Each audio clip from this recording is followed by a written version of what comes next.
Chapter 791. Above the Mi River, the sword light soared into the sky.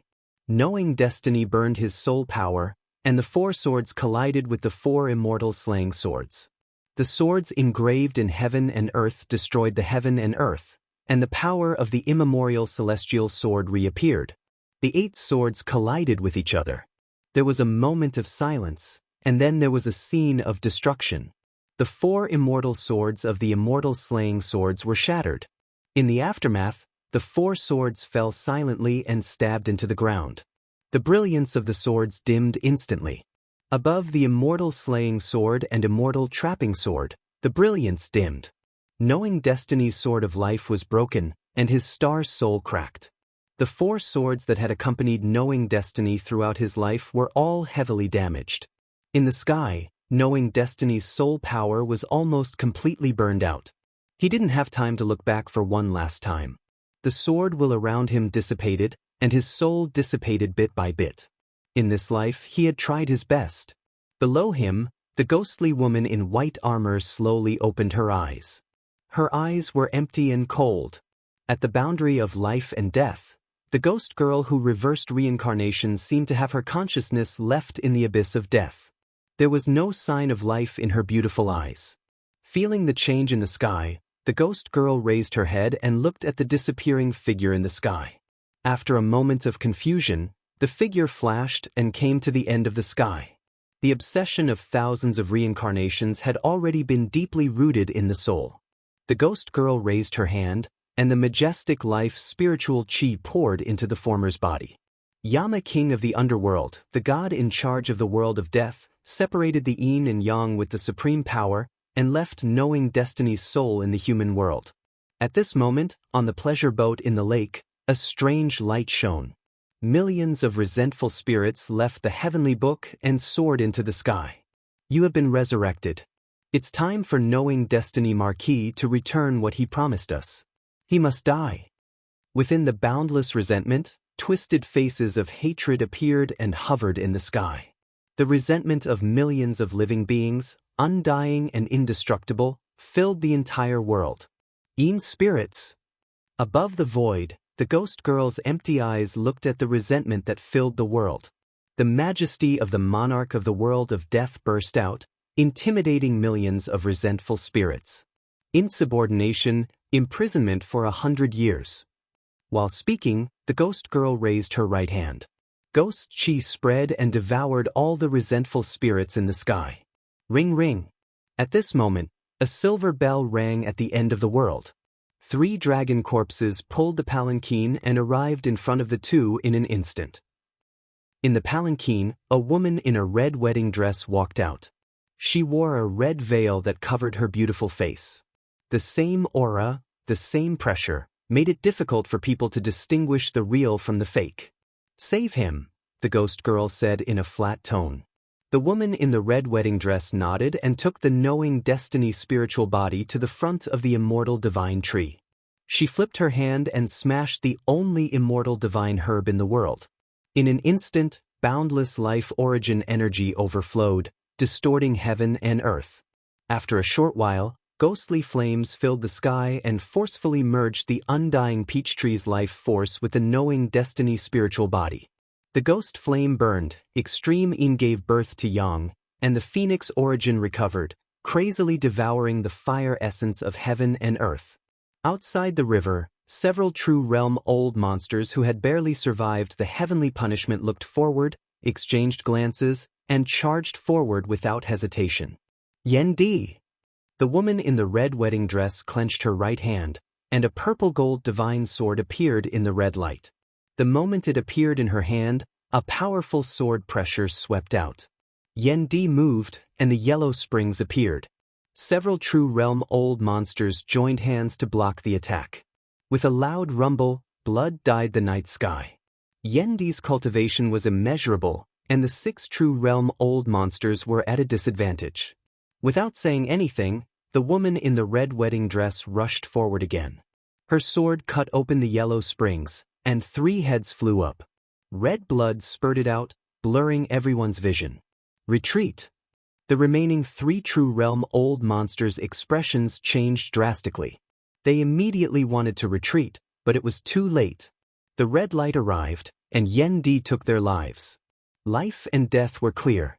Broken bodies fell to the ground, and blood dyed the ground red. The slaughter in the dark night was so shocking. In a few breaths, the battle was over. The woman in red waved her hand and put away her sword. She looked back at the ghost girl and said, "Let's go." The ghost girl nodded and walked away. There was no color in her empty eyes. The two walked into the palanquin together, and the three dragons started their journey again, pulling the palanquin far away. In a flash, they disappeared into the night. "If there is an afterlife, you will be my subject, and I will be your king." In the darkness, a voice from the ancient times echoed between heaven and earth. The Rakshasa ghost girl, the Yama king of the underworld, and the end of reincarnation were waiting for the day when they could meet again. By the riverside, the soul of knowing destiny floated in the endless burning ghost flames. The phoenix bathed in the flames and gradually merged with the origin of the immortal tree, preserving a trace of life. Qing Ning walked over and looked at the illusory figure sleeping in the flames. Tears flashed in her eyes. "Master!" Wu wiped the tears on her face and cried sadly. Qing Ning rubbed her head and said, "Don't cry. There will be danger here at any time. Let's take your master away first." But Wu wiped her tears and answered obediently. Qing Ning raised her hand and her whole body was shining. A green lotus appeared and surrounded by the breath of the lotus, protecting the knowing destiny soul in the ghost flame. "Master, can you recover?" Ina sobbed. Qing Ning nodded affirmatively.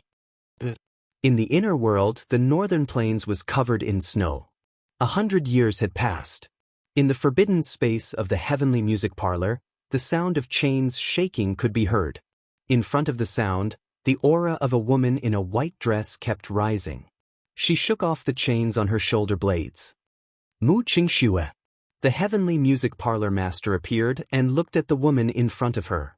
100 years have passed. You are free. Mu Qingxue walked out and bowed respectfully. "Thank you, parlor master. You don't have to thank me. It was a fair trade between us. Follow me." The knowing destiny Marquis is no longer in the inner world. Too many things have happened in the past 100 years.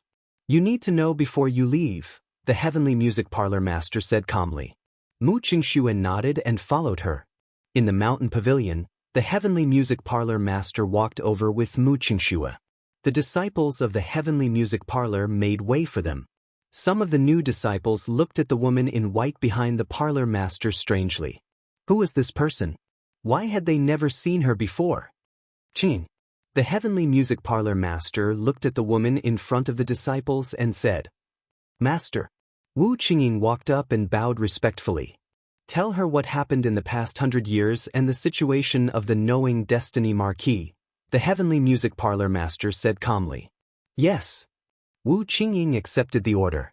She looked at the woman in white and sighed. 100 years had passed and she hadn't changed at all. Unfortunately, the knowing destiny Marquis path had come to an end. Mu Qingxue looked at the former's expression and his eyes narrowed. "What happened?" "It's a long story."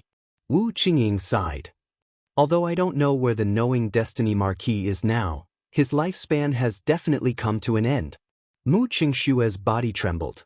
He said in disbelief, 100 years and he still hasn't become an immortal? How is that possible? Chapter 792. At the Jade Moon Lake, a huge waterfall poured down from the mountain with a deafening rumble. It washed the smooth stone walls over the years. Below, a green lake flowed east with splashes. The scenery of the mortal world was absolutely beautiful. Hundreds of miles of verdant green, quiet and aloof from worldly affairs. It was like an otherworldly paradise, making people feel relaxed and happy. In front of the Jade Moon Lake, a beautiful girl sat on a rock. She kept kicking her fair feet in the water to entertain herself. Come back for dinner," Qing Ning said as she walked out of a small courtyard surrounded by bamboo not far away. "Oh!" Her heard her and jumped up. She ran back to eat. In the bamboo house, Qing Ning served the dishes and put more vegetables in the girl's bowl. She said, push your master out for a walk after dinner. But nodded obediently. She ate the food in her bowl with all her might. Her cheeks were full. Slow down, no one is fighting with you. Qing Ning wiped the rice grains from the girl's mouth and said softly. He laughed foolishly and continued to eat. On the bed in the house, a white-haired figure in plain clothes lay there quietly. He had slept for 10 years and still had not woken up. Qing Ning walked forward and looked at the sleeping figure on the bed. Her eyes dimmed. It had been 10 years. Why had he not woken up? Qing Ning cut open her right arm. Blood that contained vitality dripped down and entered the former's body silently. Day after day, 10 years passed. Every time a drop of blood fused with the plain-clothed man, his illusory figure would become more solid. After 10 long years, he was almost completely solid. Qing Ning's blood flowed through every inch of the reborn body. The vitality of the immortal tree merged with the blood and turned into flesh and blood. It subtly repaired the broken body of the knowing destiny state. The Yama king of the underworld who controlled death, the immortal tree that reversed life and death, and the origin of the phoenix that could be reborn from fire worked together to protect the life of the knowing destiny state. At the dining table, finished her meal and ran outside to push the wheelchair in. She helped Ning Chen down from the bed and then pushed the wheelchair out of the house. Don't go too far. Don't cause trouble. Qing Ning walked to the front of the house and reminded her worriedly. Got it. Responded and pushed Ning Chen, who was in a wheelchair, out of sight. Qing Ning shook her head helplessly. This girl had been spoiled by Ning Chen. She was already so old, but she was still playful. Outside the Jade Moon Pool, in a small city that was about 100 miles away, pushed Ning Chen into the city, her big eyes filled with excitement. The streets of the city were bustling with noise and excitement. There was an endless stream of people coming and going, and all sorts of things were displayed in stalls along the streets, causing one to be dazzled. Auntie, I want a stick of candied haws. All right. When the woman selling candied haws saw the little girl in front of her, her eyes lit up. What a beautiful girl. The woman took a stick of candied haws and handed it to the former. Thank you, Auntie. Paid for the candied haws and ate them happily. Miss, who is he to you? What happened to him? The woman looked at the white-haired man in the wheelchair and asked. This is my master. He's sick, so he can't wake up for now. I'm taking him out for a walk. Smiled. What a pity. A look of regret flashed across the woman's face. This young man didn't look very old, but his hair was already completely white. It could be seen that his illness wasn't a small one. Auntie, don't worry. My master will definitely wake up. Replied with a smile and continued to push the wheelchair forward. The small city wasn't very big, but it was unexpectedly bustling. On the wheelchair, the white-haired man was sleeping quietly, as if he didn't notice what was happening outside. Master, wake up quickly. Once you wake up, you won't have to sit in the wheelchair anymore. Ate the candied haws while muttering heartlessly. Yo, what a pretty girl. After walking for a while, an irritating voice sounded. Raised her head and saw a young man dressed in luxurious clothes walking over. Behind him was a follower. It was obvious that he was a young master from a wealthy family. Don't cause trouble, don't cause trouble. Kept repeating Qing Ning's advice. She pushed the wheelchair around the two of them, intending to ignore them. Don't go. The young master took a step forward and blocked her path with a smile. Don't cause trouble, don't cause trouble. Hina muttered softly and changed her direction, preparing to leave. Let's go and have a drink with this young master. Seeing the girl in front of him giving in again and again, the young master felt an unbearable itch in his heart. He reached out to grab her arm and laughed. Drink your ass.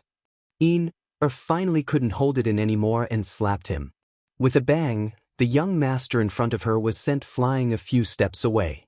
I don't want to cause trouble, yet you dare to rebel? You dare to take liberties with a woman from a good family? You must be tired of living. Put her hands on her waist and looked at the young master who was groaning in pain on the ground. Young master.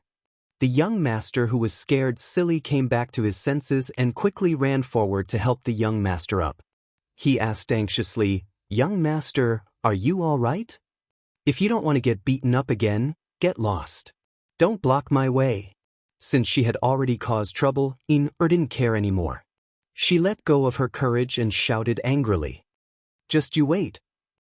The young master crawled up pathetically and covered his face. He threatened her while retreating out of the crowd in fear. "I'm waiting. The next time I see you, I'll definitely beat you up so badly that even your mother won't recognize you." When she saw the expressions of the people around her as if they had seen a ghost, she immediately smiled brightly and said, "Uncles, as you can see, I was forced. If there's anything, you have to testify for me." The crowd dispersed. No one wanted to get into trouble. So irresponsible. Seeing this, In-er pouted. She pushed the wheelchair unhappily and continued to walk forward. "Master, wake up quickly. Your cute disciple is about to be bullied." In-er took a bite of the remaining sugar-coated haws and said incoherently.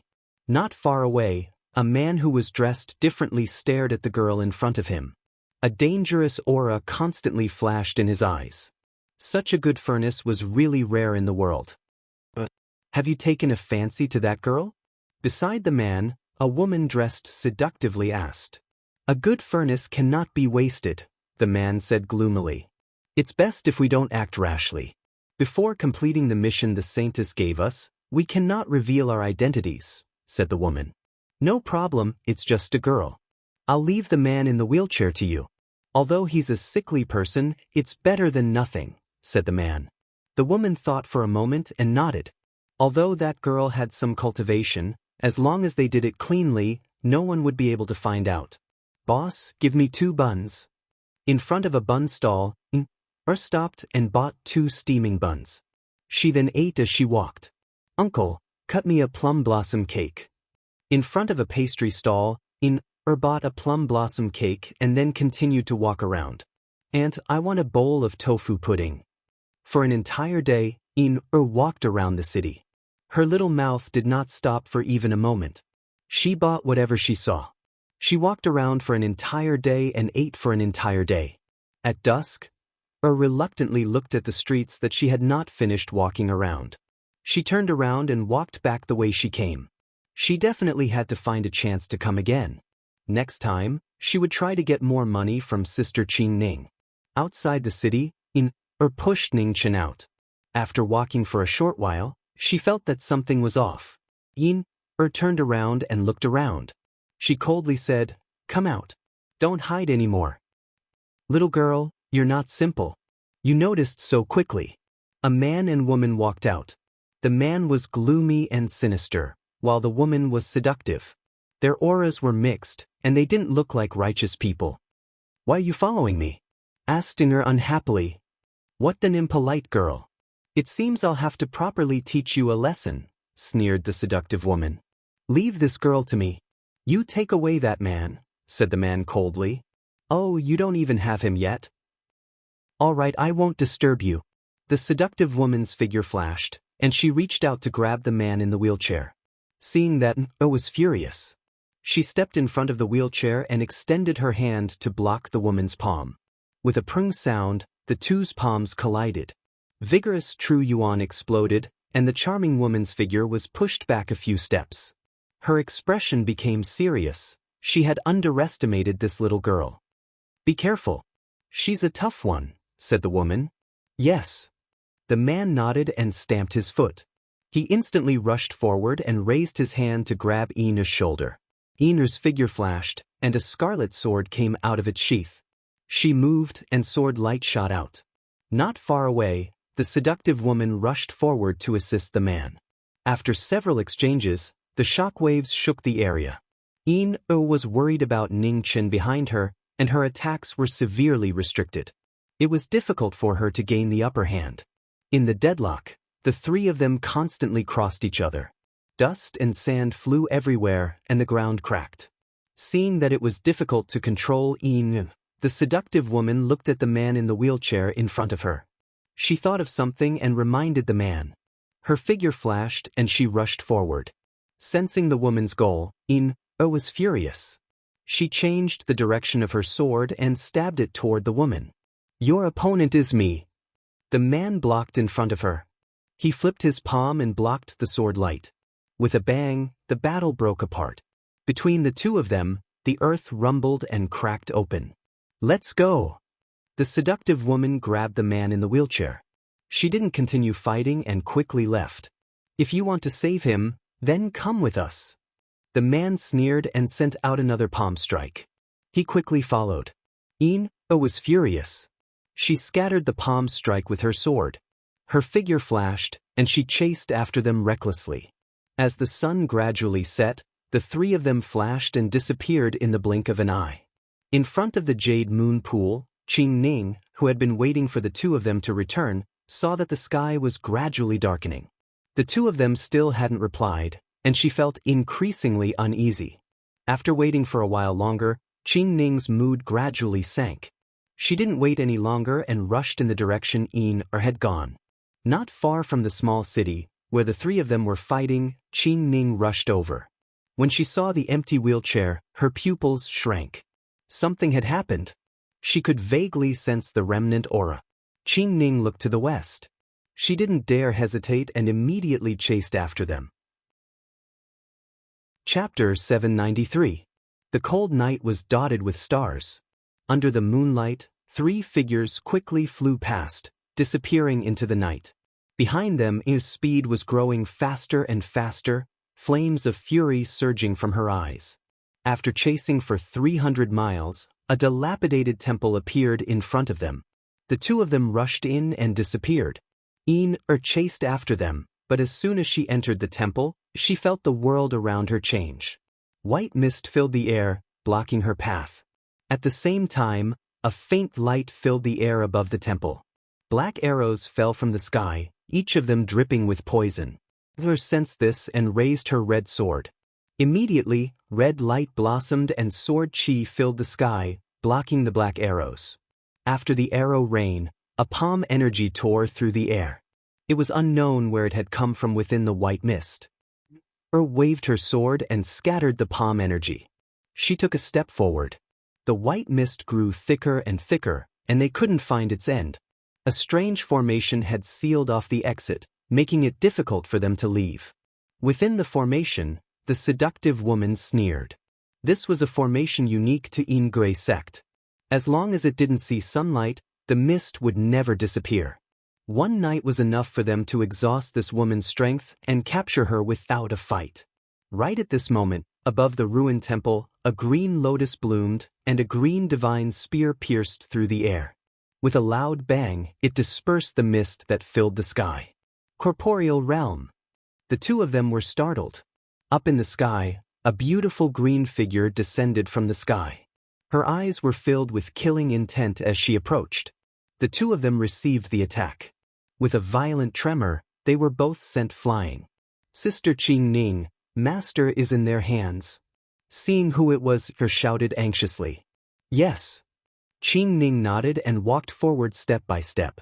Her expression was icy as she coldly asked, "Where is he?" "Inside." The seductive woman answered in alarm. "How could there be a corporeal realm expert here? Who are these people?" "You'll watch them. I'll go inside and take a look." Qing Ning frowned as she looked at the dilapidated hall in front of her. She then walked inside. Looked at the two of them cautiously. These two were very cunning. She couldn't let them escape. "What do we do?" asked the seductive woman. "Let's split up and run before that woman notices us," the man said in a deep voice. After making up their minds, the two of them didn't hesitate any longer. They struck out with their palms at the same time and quickly fled in two different directions. In the blink of an eye, a green light flashed. The heavenly dragon breaks the city pierced through the man with a spear, causing blood to splatter everywhere. On the other side, held her sword horizontally in front of the seductive woman, anger flashing across her pretty face. The woman wanted to resist, but the blue divine spear stopped an inch away from her throat. "Where did you hide him?" Qing Ning's face grew colder and colder as she asked in a low voice. "You will never find him." A trace of madness flashed across the woman's charming face. With a muffled groan, black blood silently flowed out from the corner of her mouth. Qing Ning's expression changed. She took a step forward and tried to save him, but it was too late. To the side, stood there, not daring to breathe loudly. She knew that she had gotten herself into big trouble and didn't dare to say a word. Qing Ning examined the woman for a while and frowned. Although her cultivation was not weak, her breath was mottled and messy. She was not a decent person. Qing Ning turned around and shouted, "Sister Qing Ning." Walked forward nervously and answered, "Go check what large sects there are in this region. These two people aren't weak, and they can't be from small sects," said Qing Ning. "All right." Hastily nodded and immediately left. Qing Ning stood in the ruined temple and released her divine sense, searching every inch of the area. There was a strangely shaped hall located at an unknown location. Within the hall, a strange yin qi filled the air. Women in revealing clothes were laughing and having fun. That decadent atmosphere made one's blood boil. Suddenly, a strange light rose within the hall, and a white-haired figure in plain clothes appeared and landed on the ground. A red-robed woman stopped smiling and walked forward. When she saw the snake-shaped mark on the clothes, she was disappointed. "It's Huanji's food." "How disappointing," said the pink-robed woman unhappily. A green-robed woman walked forward and glanced at the white-haired figure on the ground. She said in confusion, "Strange, why would Huanji send a sickly person back? Who knows? Don't worry about her. Men, take her away and look after her. Don't let her starve to death," said the pink-robed woman impatiently. "Yes." Two young men walked in with their heads lowered. They lifted the person on the ground and prepared to leave. "Wait." At this moment, a gentle voice was heard, and the girls immediately bowed respectfully. "Greetings, Saintess." As he spoke, an enchanting figure walked out. She wore a light pink dress that accentuated her exquisite and alluring figure. She wore a thin layer of makeup, and her beautiful eyebrows were slightly curved like willow leaves. There was a light vermilion dot on her forehead, and she was charming and moving. Her sparkling and translucent earrings hung down and swayed gently with her footsteps. Her black hair that was scattered around her shoulders was tied up with a blood-red hairpin and inserted diagonally into her flowing cloud-like black hair. "Something happened to Huanji," said Gui Saintess indifferently. The women were startled. Huanji was at the mid-illusory realm. Even if she wasn't a peak expert, as long as she didn't encounter a corporeal realm old monster, she would have no problem keeping herself alive. Gui Saintess looked at the white-haired man and asked, "Was this person sent back by Huanji?" "Saintess, this person was indeed sent back by Huanji," the red-clothed woman respectfully replied. Gui Saintess walked forward and looked at the sleeping white-haired man. A moment later, she casually said, "Since Huanji is dead, you can deal with this person as you see fit." Gui Saintess didn't say anything else and turned to leave. "Sisters, if no one wants this man, you can leave him for me to test my medicine." The green-clothed woman looked at the other women and smiled. "Oh, since fourth sister is so impatient, I won't fight with you. You can take this man away." The red-clothed woman smiled. "Then I'll thank elder sister." Danji gracefully bowed and waved her hand to bring the white-haired man to her side palace. Fourth sister rarely takes the initiative to ask for someone. "Is there something special about this person?" A yellow-clothed woman walked forward and asked. The red-clothed woman shook her head and said, "I've already checked him. He's no different from an ordinary person. Otherwise, the Saintess wouldn't have given him to us. I heard that fourth sister has refined several kinds of medicinal pills that can increase one's cultivation. However, their toxicity is too great. Ordinary people will immediately bleed from their 7 orifices and die. I think fourth sister wants this person to test her medicine," said a blue-clothed woman. "What a pitiful man. Now that he's in fourth sister's hands, he won't even be able to enjoy himself before his death." The yellow-clothed woman rejoiced in his misfortune. Within the pill room, flames were leaping about under a huge pill furnace. The shocking temperature caused the surrounding space to distort. This was where Ingray Saintus refined pills all year round. Who knew how many skeletons were buried here? Not even corpses were left behind. She casually tossed the white-haired man to the side of the pill furnace and walked over to the pill rack. She took out a bottle of pills that had already been refined and returned. Please don't die so quickly. Danji took out a pill and stuffed it into the man's mouth with a smile. When the pill entered his mouth, it dissolved into his stomach. Danji circulated her cultivation to help him absorb the pill's energy. 15 minutes, 30 minutes, an hour passed, but there was still no change to the man's body. The pill that had dissolved into his stomach was like a stone sinking into the ocean. It didn't cause the slightest ripple. Oh! After waiting for a long time, Danji still didn't see what she had imagined happen. She extended her hand to check the man's pulse to find out the reason. Several breaths later, Danji frowned. Even if this person could endure the pill's poison, his true chi should have exploded. Why wasn't there any change? After thinking for a long time, Danji still couldn't figure out the reason. She took out a different pill and stuffed it into the man's mouth. An hour later, the result she had imagined still hadn't occurred. Danji checked the man's veins and her expression became grave. Something was wrong. This person's body was like a bottomless pit. No matter how much medicinal energy she had given him, none of it leaked out. Fourth sister, is that person dead? Just at this moment, a charming voice rang out outside the pill room. Danji came back to her senses. She wanted to hide the man in front of her, but it was already too late. Meiji walked in. She was wearing a red translucent dress.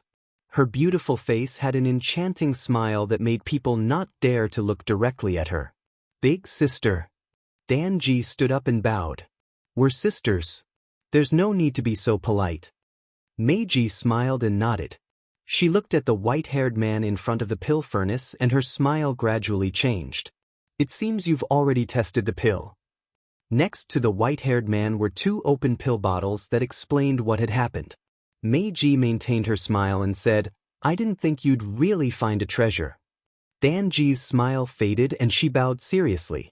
Please keep this a secret for me. I know it's not easy to find someone to test the pill. This person's constitution is very important to me. Meiji chuckled. We're all sisters. You're being too polite. Come, let me see what kind of treasure you found.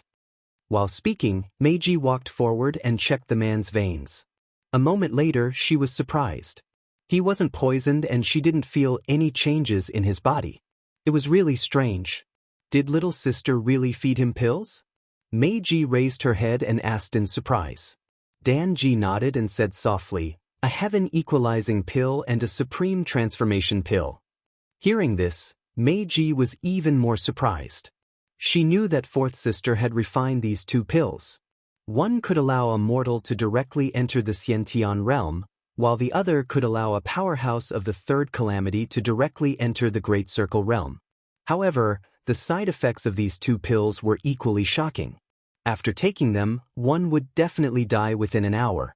Little sister, why don't you let me enjoy such a treasure as well? Meiji rubbed the man's delicate face and smiled. Danji was startled, but then she smiled. Big sister, this person only has a special constitution. He doesn't have any cultivation base. Even if he has some yang qi, it won't enter your eyes. Why fight with me? That's hard to say. I've only just discovered that this person is also very handsome. I'm sure his yang qi is also extraordinary. I'll borrow him for 2 days before returning to you, said Meiji. Chapter 794. In the elixir room of the Ingray sect, Meiji's words froze the atmosphere. The whole room became so quiet that even the sound of a needle dropping could be heard. The smile on Danji's face disappeared, and a dangerous light flickered in the depths of her eyes. After a while, she smiled and said, Since you like him so much, you can take him away. But please be merciful and don't kill him. You must be joking. How can I hurt your precious baby? Meiji smiled and said, Then I'll have to thank you, big sister. Danji bowed. You're welcome. I won't disturb you anymore. Meiji chuckled. Then she waved her hand and took the plain-clothed man on the ground, and walked out of the elixir room. Danji looked at the back of the former and clenched her fists. She was too careless. In the Juyan Palace, on a luxurious and wide bed, a transparent curtain was hanging. Below it, a plain-clothed man with white hair was lying quietly with a peaceful look, as if he was asleep. The knowing destiny state cultivator who had been tired all his life could only stop running and take a short rest when he was in a coma. Meiji stepped forward and raised her hand to touch the man's face. She smiled and said, "Look carefully. You're really cute. No wonder my sister values you so much." She leaned over and gently leaned on the man's chest, listening to his heartbeat. His hot body emitted a red mist, which filled the whole curtain. The red mist entered the knowing destiny state cultivator's body, but it disappeared in an instant. The inexplicable scene was shocking. Meiji's eyes became more and more strange. She released all her power, and the red mist rushed into the man's body like a tide. The next moment, the same scene happened again. The red mist was like a stone sinking into the sea or mud flowing into the river. The knowing destiny state cultivator's body turned into a bottomless black abyss, constantly swallowing all the power that entered his body. Strange. Meiji stood up and walked to the table beside her. She took a jade bowl and filled it with water. Then she walked back to the curtain and pricked the finger of the young man on the bed with a needle, dripping a drop of blood. When the blood fell into the water, it was no different from that of ordinary people. Meiji pricked her own hand, dripped a drop of blood, and observed carefully. But at this moment, the red water quickly swallowed the drop of blood. Even the vitality and genuine qi did not overflow. Meiji was more confused. How could there be such a constitution in the world? Who was this person? "Lady Meiji, the saintess has ordered you to go over."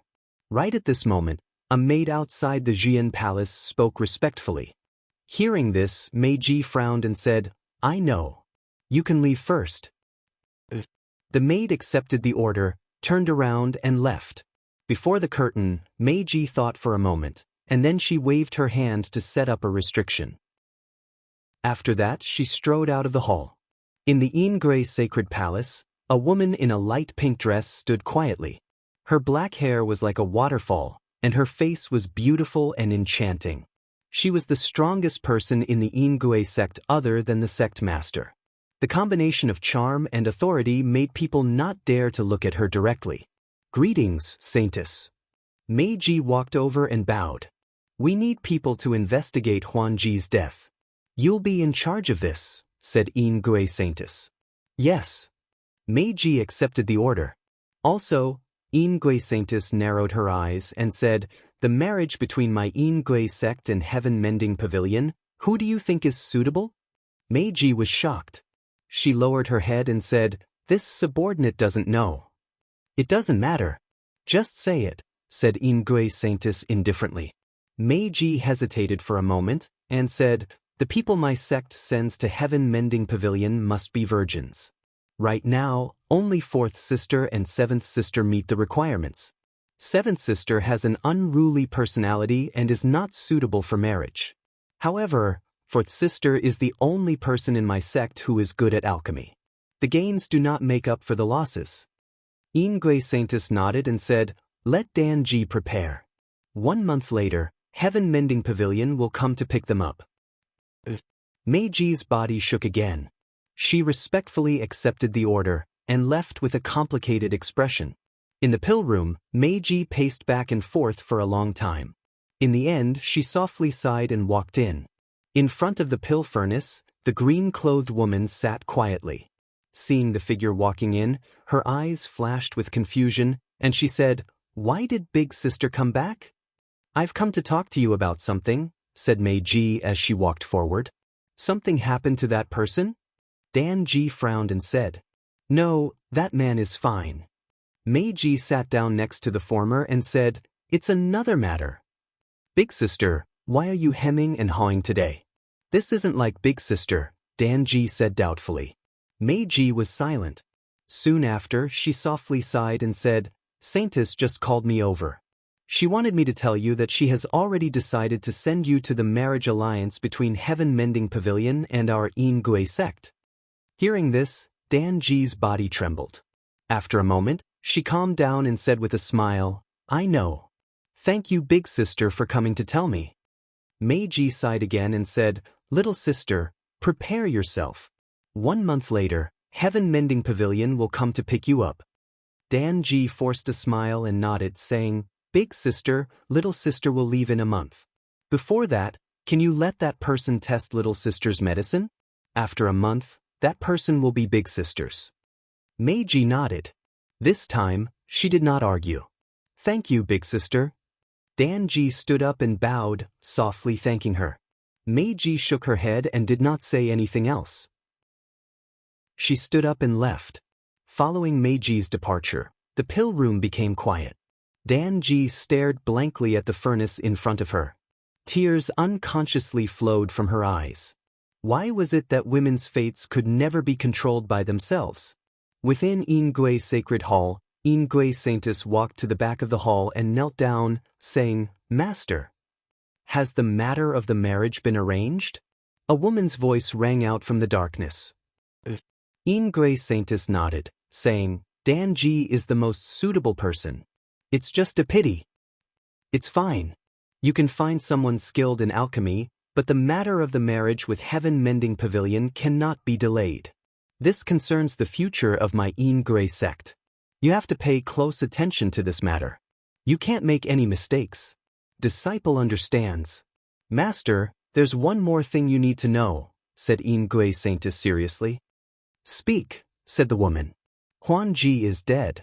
Her life tablet has been shattered, said Ingui Saintess. Oh. A trace of surprise appeared in the woman's voice. Do you know who did it? I still don't know. Ingui Saintess replied. Before Huanji died, she sent back a man. Disciple has personally investigated and found nothing strange. As for Huanji's matter, Disciple has arranged for Meiji to investigate. There should be results soon. Yes. The woman replied, Huanji's strength is not weak. Tell Meiji not to be careless. Right now is a crucial time for the marriage between my sect and Heaven Mending Pavilion. Nothing must go wrong. Ingui Saintess respectfully replied. You can leave. Disciple will take her leave. Ingui Saintess bowed once more and stood up to leave. Outside Ingui sect, the sky gradually darkened. The bright moon rose, illuminating the earth. In front of the alchemy room, a beautiful woman in green clothes stood quietly. She looked at the bright moon in the sky with a rare calm and peaceful expression. Not far away, Meiji walked over.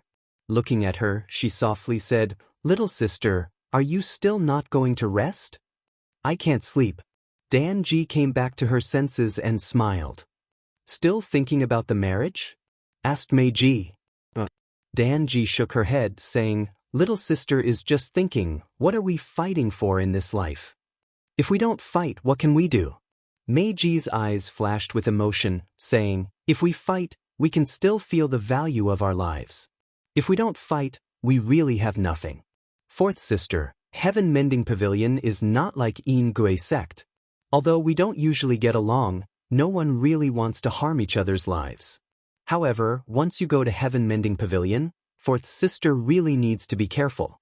That kind of colossus has too many secrets. If you're not careful, you will be consigned to eternal damnation. Big sister, don't worry.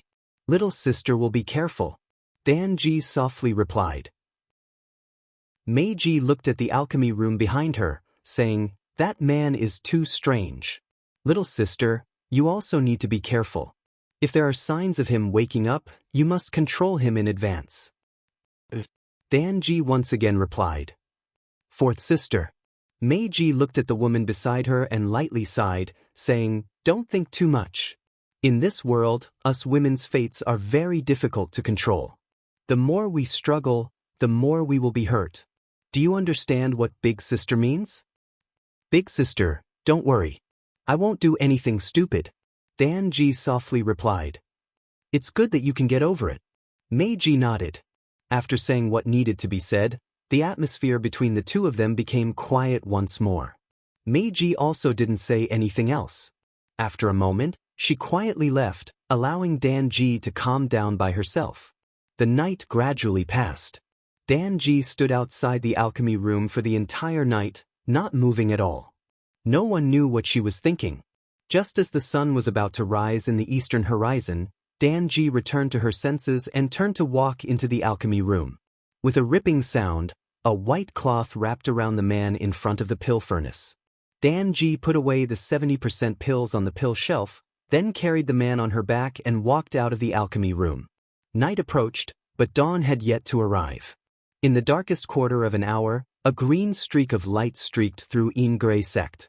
It didn't alarm anyone as it rapidly flew outside. Like a moth flying into a flame, the green streak of light was unwilling to lower its head to fate. It flew with all its might towards the free world outside. Idiot! Embark Saintess walked out of Embark Sacred Hall. Looking at the fleeing figure, a cold light flashed through her eyes. She raised her right hand and the sky above embark sect rapidly froze. In the distance, Danji sensed danger behind her. Looking back, her expression changed. The rapidly spreading ice crystals sealed the world. In the blink of an eye, they were behind her. Danji wanted to dodge, but it was too late. The ice crystals spread, freezing her fluttering dress bit by bit. At this moment, a shocking change occurred. When the ice crystals spread to Danji's knowing destiny body wrapped in white cloth, the ice crystals immediately dissipated and its power was completely devoured. In an instant, Danji took a step in the air and broke free from the shackles. She quickly flew forward. HM?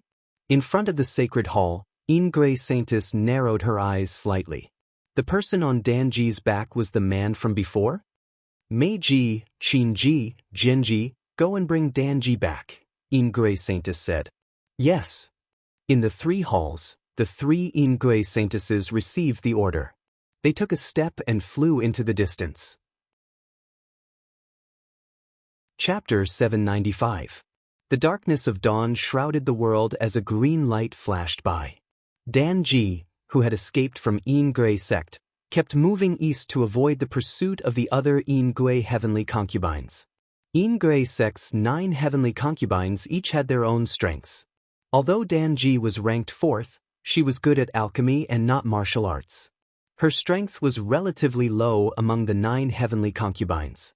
Behind her, Meiji, Qinji, and Genji, the 3 strongest heavenly concubines of embark sect, moved out at the same time. Their speed became faster and faster as they quickly approached the fleeing embark traders. In the east, dawn gradually arrived and the darkness was dispelled. Danji's eyes became brighter and brighter as she looked forward. Her figure didn't stop for a moment. 10 miles away, in the desolate primitive land, ancient trees coiled up into the clouds. In the blink of an eye, Danji's figure flashed and quickly disappeared. Big sister. Qinji and Genji saw this and called out. Yes. Meiji sighed and nodded. She stepped forward and stood in the air. Soon after, red mist filled her body and flames rose as she descended from the sky. In an instant, the entire primitive land was covered in flames. The scarlet flames burned everything. It was a terrifying scene. Qinji and Genji looked down and didn't dare to be careless. Although 4th sister's cultivation wasn't as good as theirs, she had many tricks up her sleeves. Otherwise, the saintess wouldn't have sent the 3 of them. Below, in the raging sea of fire, green mist rose and spread out along with the waves of fire that soared into the sky. Dodge! Meiji's expression changed slightly as she reminded them. When Qinji and Genji heard this, they immediately retreated to avoid the green mist that filled the sky. At this moment, a streak of light flashed through the mist and quickly went away. 4th sister, you can't escape. Qinji's eyes narrowed. She waved her left hand and a zither appeared. The zither's strings vibrated and a profound sound surged out like waves. 3,000 meters away, Danji staggered. Affected by the profound sound, her blood and chi violently surged. Genji's figure flashed and a sword light came at her with a speed as fast as purple lightning. With a slash, the sword light cut through her clothes and brought out a waterfall of blood. Danji flipped her palm and counterattacked. Her body shook violently and she retreated a dozen steps before using the momentum to rush forward again. Chase. Qin-ji put away her zither and continued to chase. Mei-ji and Jian-ji didn't hesitate as they quickly followed. In the east, the sun rose, and the first rays of the morning sun shone down on the earth. It was so warm. Under the first rays of the morning sun, there was a ruthless pursuit. In front of him, a beautiful figure was continuously fleeing. Her left shoulder was dyed red, and drops of blood dripped down. It was extremely dazzling. 5 kilometers, 100 kilometers. Danji didn't know how long she had fled or how far she had fled, but she didn't dare to stop for even a moment. She stuffed one pill after another into her mouth, forcibly improving her body. Behind him, the 3 Ingui heavenly concubines were chasing after him. 1,000 miles away, in front of the towering heavens pass, the path forward was blocked. Danji turned around and hurriedly changed directions, but it was already too late. Fourth sister, I've already warned you not to do anything stupid. Why didn't you listen? Mei-ji stood in front of her. She looked at the woman in green and sighed softly. You're also a woman. You should know why I'm leaving. If you still care about our sisterhood, please let me live, said Danji gravely. Hearing this, Mei-ji fell silent. After a moment, she shook her head and said, I'm sorry. If I can't bring you back, not only me, but even 5th sister and 7th sister will be implicated. You know the punishment for failure of the mission in the sect. We can't bear it. Big sister, don't waste words with her. She's already a traitor of Ingui sect. Quickly capture her and report back, said Jian-ji coldly. Ding. On the other side, Qin-ji played her zither, and a profound sound reverberated. With a thump, the profound sound arrived. Danji retreated several steps, blood silently dripping from the corner of her mouth. There was no turning back. Danji took out a purple-black pill from her bosom and stuffed it into her mouth. Her eyes instantly turned black, and 2 drops of black blood silently flowed out. Not good. Mei-ji's expression changed and she hastily said, Hurry and stop her. Just as she finished speaking, a shocking scene occurred.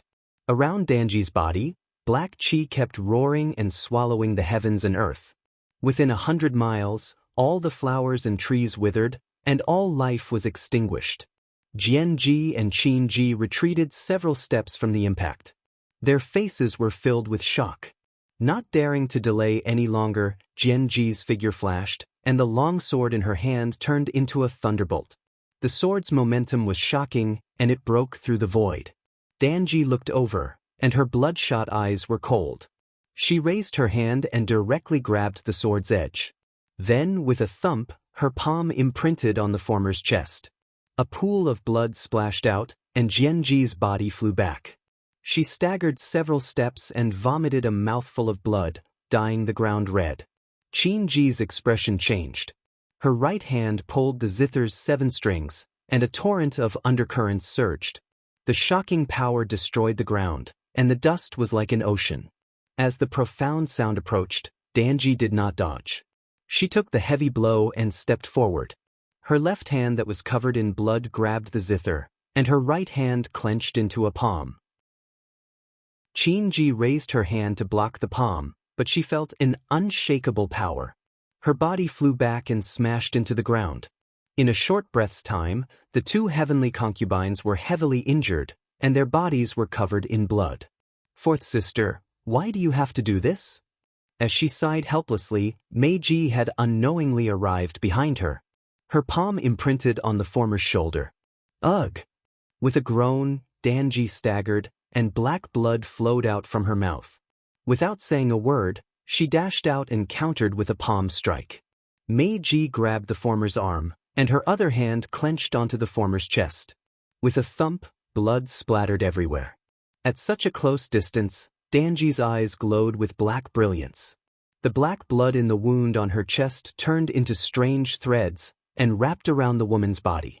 Even if I die, I don't want to die in Ingui sect. Danji raised her hand to seal her veins and said weakly. At the same time, the palm energy and sword gleam came from behind and pierced into her shoulders. Danji turned around and looked at the 2 of them. Her black eyes revealed a smile, and she endured the pain. She clenched her fists and sent the two of them flying. Eldest sister, fifth sister, seventh sister, goodbye. As soon as she finished speaking, Danji took a step forward and headed east. Qinji and Jinji wanted to chase after her, but their injuries were too heavy. They vomited a mouthful of red blood, and their bodies became unstable. Looking in the direction Danji had left in, Meiji's red mist surged, shaking off the black threads that wrapped around her body. Her eyes flashed with sadness. Fourth sister, I hope you can live happily in the remaining time. Eldest sister, do we still chase? Qinji and Jinji stepped forward and asked. There's no time. Let's go back and report. Fourth sister has already eaten the yellow spring pill. She won't survive. Meiji sighed. Okay. Qinji and Jinji nodded. 300 miles away, a large river flowed east. Suddenly, a woman covered in blood fell from the sky. Her blood spread and dyed the surrounding water black. Chapter 796. The sun rose and set. It was a cold night. Danji, who had been unconscious for the whole night, moved her fingers and slowly opened her eyes. His eyes, which were as black as ink, returned to normal. However, they had already lost their former brilliance and had become abnormally dim. Danji struggled to prop herself up and looked at the plain-clothed figure who had fallen to the side. She hesitated for a moment before carrying him on her back and walking towards the dense forest ahead. The quiet and cold forest became frightening at night. The roars of beasts rang out in the depths of the forest, startling countless birds. Danji walked with difficulty. The aftereffects of the underworld pill gradually appeared. Her body and vitality quickly scattered, and even her 5 senses became blurry. Perhaps it was out of sympathy, or perhaps it was for other reasons, but Danji never left the man on her back. She knew that this person was useless to her because she would never have another chance to refine pills in this life. After walking for more than an hour in the forest, Danji no longer had the strength to move forward. She stopped in front of a large tree and put down the man on her back. I didn't expect that you would be the one to accompany me on the final journey. Danji looked at the young man in front of her who had yet to wake up. Her beautiful face revealed a sigh. The cold night gradually turned cold. Danji lit a bonfire under the tree and silently stared blankly. She knew that there was almost no chance for her to escape safely, but she didn't regret it. She knew very well what kind of existence Butian Pavilion was. If she went in, she would be no different from a commodity. The quiet woman in front of the bonfire had unusually clean eyes. No one could tell that she was the Ingui sex heavenly maiden who was famous for seducing men. Only 2 of the 9 heavenly maidens were still virgins. The other 7 heavenly maidens cultivated the Ingui sex secret method of gathering yang to replenish yin. Who knew how many men had died under their skirts? Danji didn't cultivate this method not because she was kind, but because she didn't like it. On the contrary, Ingui Danji was the one who killed the most people among the 9 heavenly maidens. Because every time she tested pills, countless people would die. In this world where the strong preyed on the weak, no one thought there was a problem. Danji looked at the unconscious man beside her, a complicated look flashing through her eyes. She didn't know who this person was, nor did she know where he came from. It was ironic that such a complete stranger would accompany her in her final moments. After a long period of silence, Danji raised her hand and touched the former's meridians. The remaining true qi flowed through his body, carefully examining his physical condition. She had killed too many people in her life. She hoped that she could save this person before she died. After an unknown period of time, Danji carefully examined every inch of the former's meridians and frowned deeply. There were no injuries on his body, and his condition was no different from that of an ordinary person. Why couldn't he wake up? True qi filled Danji's Dantian qi si. Danji continuously urged her body to continue her exploration. Half an hour later, Danji let go of her hand in exhaustion. She still didn't find anything. You're really unlucky. I can't save you. Danji sighed. The bonfire flickered continuously. In the pitch-black forest, the stars in the sky could not be seen. Only bits of moonlight shone through the gaps between the leaves. It was so cold. Cough, cough. Suddenly, the underworld pill's backlash erupted. Danji coughed violently, and ink-black blood seeped out from between her fingers, dripping to the ground drop by drop.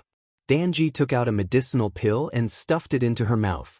Then she closed her eyes and focused on suppressing the surging blood energy in her body. After a long time, Danji opened her eyes and looked at the pills in front of her. Her gaze once more shifted to the plain-clothed youth. Without any hesitation, Danji took out bottle after bottle of pills and stuffed them into his mouth one by one. Since his constitution could devour all energy, she would give him all of these pills that could heal injuries or replenish true qi. In any case, there was no other way. Not long after, there was a pile of jade bottles on the ground. The elixirs in them were all eaten by Undying Monk. Danji looked at Undying Monk's bulging mouth. She didn't know why, but she suddenly smiled. If he woke up and found out that she had fed him so many random pills, she wondered what kind of expression he would have. She turned her palm and condensed her true qi. Droplets of dew condensed into water that flowed into his mouth. Danji carefully used her true qi to dissolve the pill's power. Then, she waited expectantly for the results. About an hour later, the medicinal energy was completely absorbed. Danji checked the former's meridians again and couldn't help but sigh. She really had no other way. This person's body was simply a bottomless pit. So many medicinal pills had disappeared without even the slightest reaction. After tossing and turning for several hours, an irresistible sense of exhaustion hit Danji. She closed her eyes weakly and leaned against a tree to sleep. Crackling sounds came from the burning bonfire. As the night deepened, the fire became smaller and smaller. Beside the bonfire, the plain-clothed figure slept quietly. There was still no change. For more than 10 years, there was no sign of waking up. The night gradually passed. The eastern horizon turned white. The cold night passed and the sun rose, illuminating the dense forest. Danji woke up. When she found herself leaning on the shoulder of the man beside her, she couldn't help but blush and move away. She got up and extinguished the bonfire. Danji carefully tied the man with the white silk again and carried him on her back. Then, she continued to walk forward. Ingui sect had her life tablet, so it wasn't too difficult to find her. She had to continue on her way. The further she went, the better. 1,000 miles away, Danji walked in front of a large city. She didn't stop and directly walked into the city. In the mortal world's imperial court, a bustling city. The streets were bustling with activity. Danji walked in front of the largest pharmacy in the city. She looked at the old man behind the counter and said, "Shopkeeper, take out your best medicinal herbs." The old man was startled. This was the first time he had seen someone buy herbs like this. "Don't just stand there. Go get them," urged Danji impatiently. "Oh, okay." The old man came back to his senses and hurriedly nodded. He walked to the back hall. Not long after, the old man returned with several jade boxes. After opening them, he kindly reminded her, "Miss, these herbs are all very valuable." Danji looked at the herbs and didn't say much. She asked, "How much?" "A total of 7,000 taels," replied the old man. Danji nodded and handed over several banknotes. Then, she put away the herbs and turned to leave. The old man looked at the banknotes in his hand in amazement. Someone who bought herbs like this was really strange. In the next few hours, Danji visited all the pharmacies in the city. She spent half her life savings, buying 1,000-year-old blood ginseng, 1,000-year-old Ganoderma, and other random things. In the guest room of an inn in the city, Danji put down the man on her back. She waved her hand and threw the mountains of heavenly treasures to the side. Then, she began to feed them to the young man in front of her. She might as well give medicine to a dead horse. The money and immortal jades she had saved up over the years were useless anyway. She might as well exchange them for various heavenly treasures and feed them to him. It just so happened that his body could devour all medicinal power. She didn't have to worry about him dying. Chapter 797. Ingui Sacred Hall. Meiji, Genji, and Chinji knelt in the hall with their heads lowered. Their bodies were tense, and they didn't even dare to breathe loudly. Failed. Ingwe Saintus looked at the three and asked indifferently, Saintus, please forgive us. Fourth sister took the Yellow Springs pill, and her cultivation greatly increased. The three of us couldn't stop her, so we had no choice but to come back and report to Saintus, Meiji said truthfully. Yellow Springs pill. Ingwe Saintus's eyes narrowed and she slowly said, very good. Meiji, you three bring old 6, old 8, and old 9. Take Danji's life medallion and bring her back before she dies. Didn't she rather die than come back? I'm not going to go against her wishes. The three heavenly concubines bowed and walked out of the hall. Wait. Suddenly Ingwe Saintus said coldly, bring back the man that Danji took away.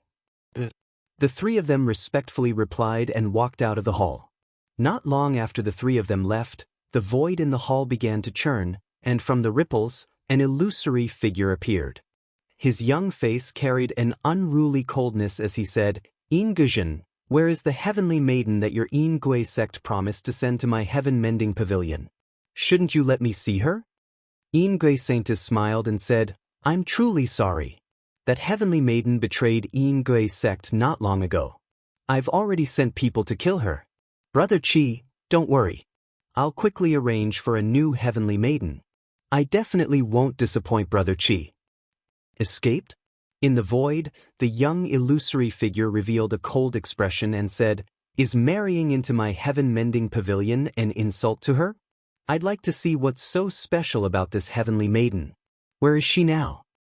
Meiji, Genji, and the others have already gone to take her life medallion. We'll know her whereabouts soon. Brother Chi, you only need to wait a few days. Meiji and the others will quickly bring her back, Ingwe Saintus said calmly. No need. Tell them to bring her life medallion to me. I'll personally go, Chi Fein said coldly. When Ingwe Saintus heard this, a serious look flashed across the depths of her eyes, but she didn't show it. Instead, she smiled and said, we're really grateful that Brother Chi is willing to lower himself to do it personally. I'll be waiting for Brother Chi's arrival at Ingwe sect. Before this sovereign arrives, arrange for a new holy daughter. When this sovereign leaves, I will take her with me. As soon as he finished speaking, Chi Fein's figure gradually faded away. In the blink of an eye, he had disappeared. Ingwe Saintus bowed and answered softly. After Chi Fein left, Ingwe Saintus raised her head. A cold glint flashed in her eyes as she said, Men, call Meiji over. Outside the hall, the maid accepted the order and quickly left. Boom! Right at this moment, a green brilliance descended from the sky outside Ingwe sect. With a loud bang, it shattered the sect-protecting grand formation. Amidst the brilliance, two silhouettes walked out and charged towards Ingwe sect. In the sacred palace, Ingwe Saintus's eyes narrowed. She walked out of the sacred palace and looked outside the sect. Coldness flashed across her face. Who had the guts to cause trouble in Ingwe sect? In front of the sect, all kinds of lights flashed as the ghastly puppet cult's 7 heavenly concubines came out. Looking at the two people in front of them, they were on guard. It seems we didn't find the wrong place.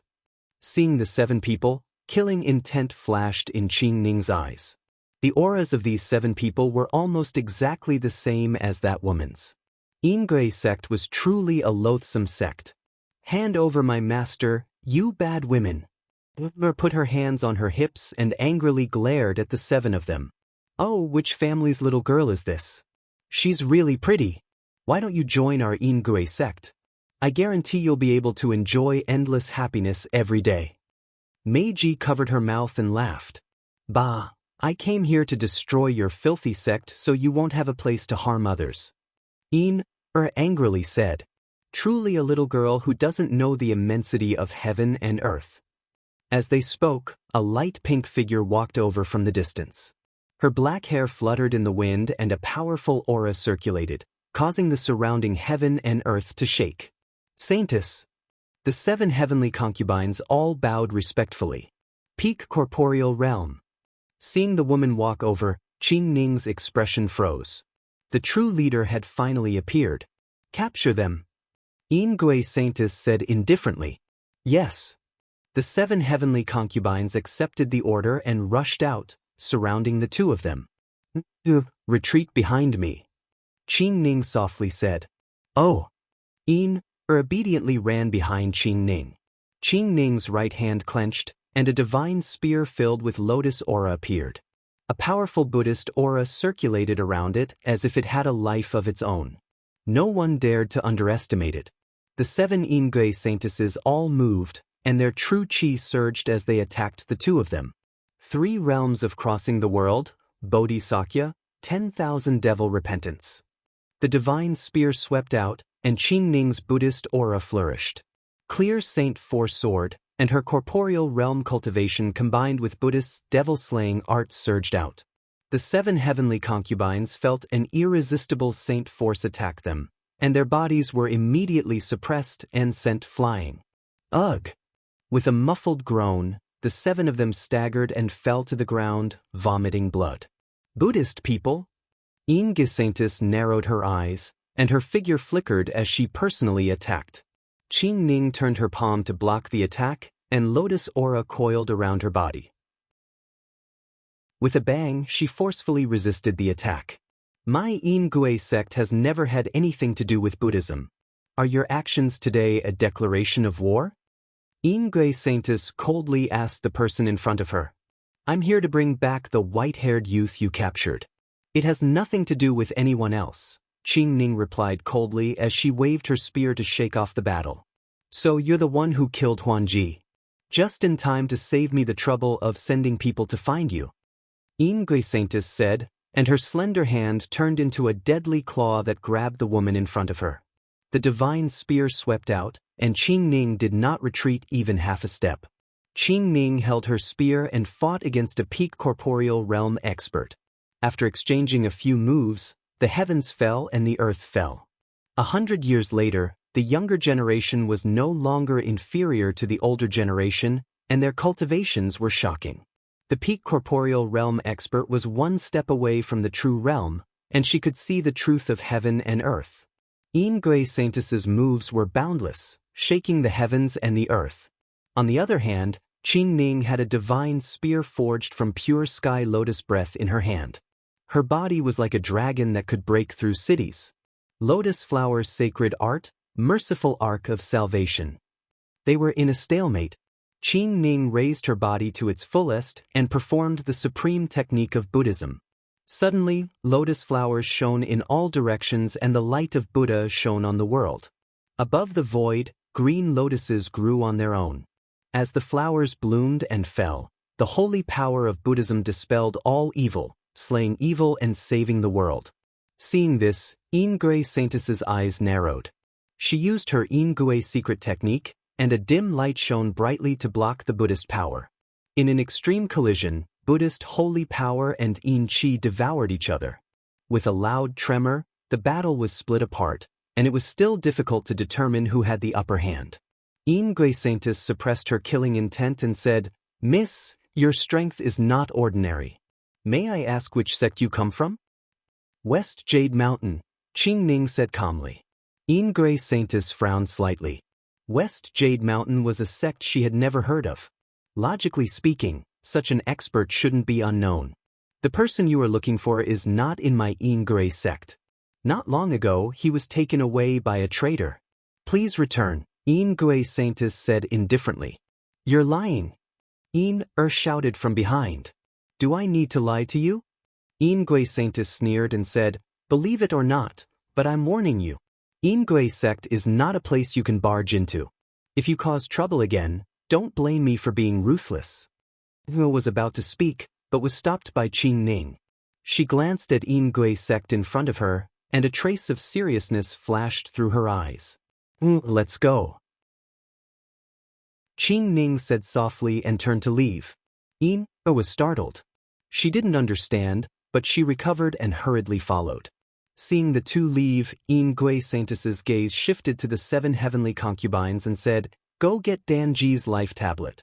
Heaven Mending Pavilion's people will arrive soon. When Meiji and the others heard this, they were all shocked. So fast? Outside Ingui sect, Qing Ning walked forward with following behind. After walking for a while, I finally couldn't help but ask, "Big Sister Qing Ning, why are we leaving?" Qing Ning stopped and looked at Yin Gui's sect that was gradually fading away. She said softly, "That Yin Gui Saintess shouldn't be lying to us. Just now, I didn't feel your master's aura. Moreover, this Yin Gui sect is not simple. There is a very terrifying aura inside. If we force our way in, we will very likely suffer greatly." Yin softly replied, and a worried expression appeared on her face. "Then where are we going to find Master?" "Wait here," Qing Ning calmly said. "The target of those two from Yin Gui sect was clearly you, and your master was just taken away in passing. Logically speaking, with Yin Gui Saintess's status, she shouldn't have noticed your master. When I asked her just now, she immediately knew who I was talking about. Clearly, she also noticed that there was a problem with your master's constitution." "Big Sister, you mean Yin Gui Saintess will send people to find Master?" Ru's eyes brightened. Qing Ning nodded and said, "Yin Gui sect claims to have 9 holy maidens. 7 of them were dispatched just now, and 1 of them died earlier. If I'm not wrong, the traitor Yin Gui Saintess spoke of is that holy maiden who didn't appear, and it's very likely that she took your master away." "Big Sister, you're really smart. Why didn't I think of that?" Yin enviously said. "All right, this little scheme of mine can't even compare to your master's. Let's find a place to hide first. When Yin Gui sect's people come out, we'll follow," said Qing Ning softly. At the same time, in an inn in Zhanghua ancient city, Danji fed all the medicinal pills and heavenly treasures she had bought into knowing Destiny's mouth. Jade bottles and wooden boxes were piled up everywhere, making one speechless. Cough cough. The backlash from the underworld pill was becoming more and more serious. Black blood continuously flowed out of Danji's mouth, gradually eating away at the little remaining true essence and vitality in her body. "If you still don't wake up, I really have no other choice. I've already done my best." Danji suppressed the injuries in her body and looked at the man in front of her with tired eyes. She had never heard of such a situation. Without any cultivation, his body could devour all energy. It was truly unheard of. Cough cough. After a few more violent coughs, Danji felt the true essence in her body continuously dissipating. Chapter 798. In the ancient city, under the morning sun, the door of a guest room opened and a beautiful figure walked out. She had a plain face and no makeup, but she looked even more attractive. Danji looked at the guests coming and going on the first floor. After a while, she turned around and walked into the room. It was time to go, otherwise the Yin Gui sect people would catch up. In the room, Danji tied the man on the bed to her back with white silk and walked out. Not long after the two left, several figures appeared out of thin air from the inn's room. Meiji walked forward and picked up a jade bottle. She looked at it and said, "This belongs to Danji. She shouldn't have gone far." "Chase," Chi Fein said coldly. As soon as he said that, the void swirled and the figures disappeared. Outside the city, Danji walked quickly to the east. Although she had lost her cultivation, her body that had been cultivated for 100 years was still very fast. She quickly walked away. Behind her, streams of light flashed and disappeared, making it difficult to recognize. Danji sensed something and turned around to look. Her expression shook and she sped up a bit. 100 miles outside the city, in a dense forest, Danji stopped and put down the man on her back. She carefully hid him and looked at him with reluctance, then continued to run forward. Outside the forest, less than 50 miles away, the void swirled and several figures appeared and chased after her. "Fourth sister, you have nowhere to go," Shinji said coldly. On the other side, Meiji, Genji, Hunji, and other Yin Gui heavenly concubines walked out and blocked her way. "Yin Gui Danji." Chi Fein walked forward and looked at the woman in front of him. He said coldly, "I thought you were a chaste woman, but it turns out you're just a wanton slut." There was no fear on Danji's face as she looked at the people surrounding her. The corners of her mouth curled into a smile of relief. She raised her right hand and slapped towards her own head. "Stop her!" Chi Fein's expression changed and he said coldly, Jianji heard him and moved. She unsheathed her cold sword and rushed towards the woman in front. At this moment, the world changed. Boundless sword pressure filled the air and the void froze. 10,000 swords bowed down. Everyone looked back, only to see that in the dense forest in the distance, sword light filled the sky and rushed into the forest. It was like a torrential downpour, moving horizontally and vertically, magnificent and shocking everyone. This is? Searchy. Qi Feiyin, Mei Ji, and the others were shocked, their faces filled with disbelief. In the next moment, the sword light that filled the sky shot over at an extremely fast speed. The shocking power split the heavens and the earth, and the space collapsed completely. Qi Feiyin's face sank. He took a step forward and rose into the air. His body's power was pushed to the limit. Suddenly, a violent wind swept out, turning into a black storm, blocking the sword flow. The sword light and the storm collided endlessly. As the sword light dissipated, the black storm rapidly weakened. Suddenly, a sword light broke through the storm and pierced through his body, bringing with it a large amount of blood. Next, thousands of sword lights pierced through Qi Feiyin's body. The sword lights pierced through, and blood fell like rain, shocking everyone present. Impossible! This unbelievable scene became the last thing Qi Feiyin saw in the human world. An instant later, his figure fell from the sky and crashed onto the ground. Young Master Qi, Mei Ji, Qin Ji, and Hun Ji stepped forward and looked at the dead body on the ground. They couldn't help but tremble. In just one move, a peak corporeal realm expert had died just like that. Just who was the attacker? Senior, we didn't mean to offend you. Please let us go this time. Mei Ji bowed in the direction of the forest and said fearfully.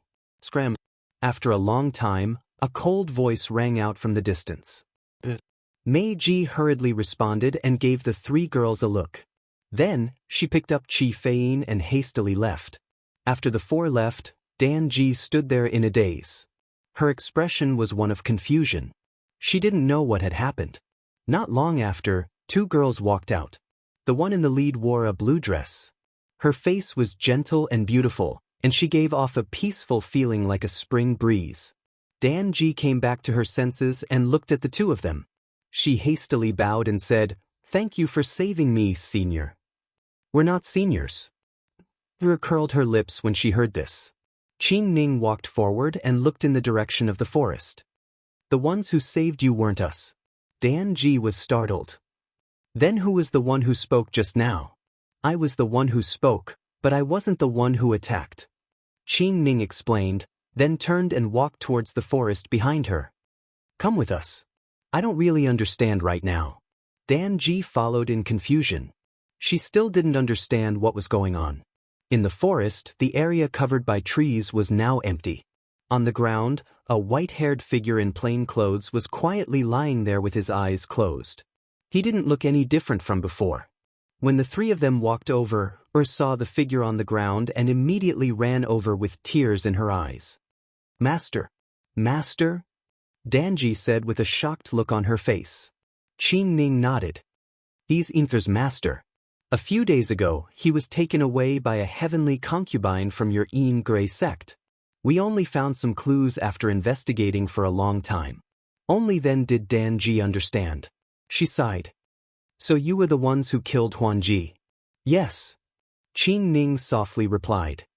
"I heard Yin Gui Saintus say that you betrayed Yin Gui sect and brought him out. We followed those people and found this place." "Then who saved me?" Danji didn't understand. "Him," Qin Ning said. Danji's expression shook.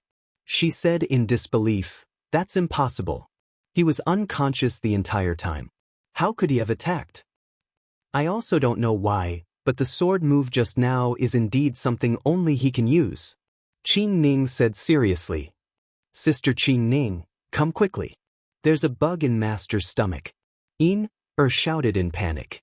Qin Ning heard this and quickly stepped forward. She reached out and checked Ning Chen's meridians. "What did you feed my master?" Pointed at the woman in front of her and said angrily, "It wasn't me.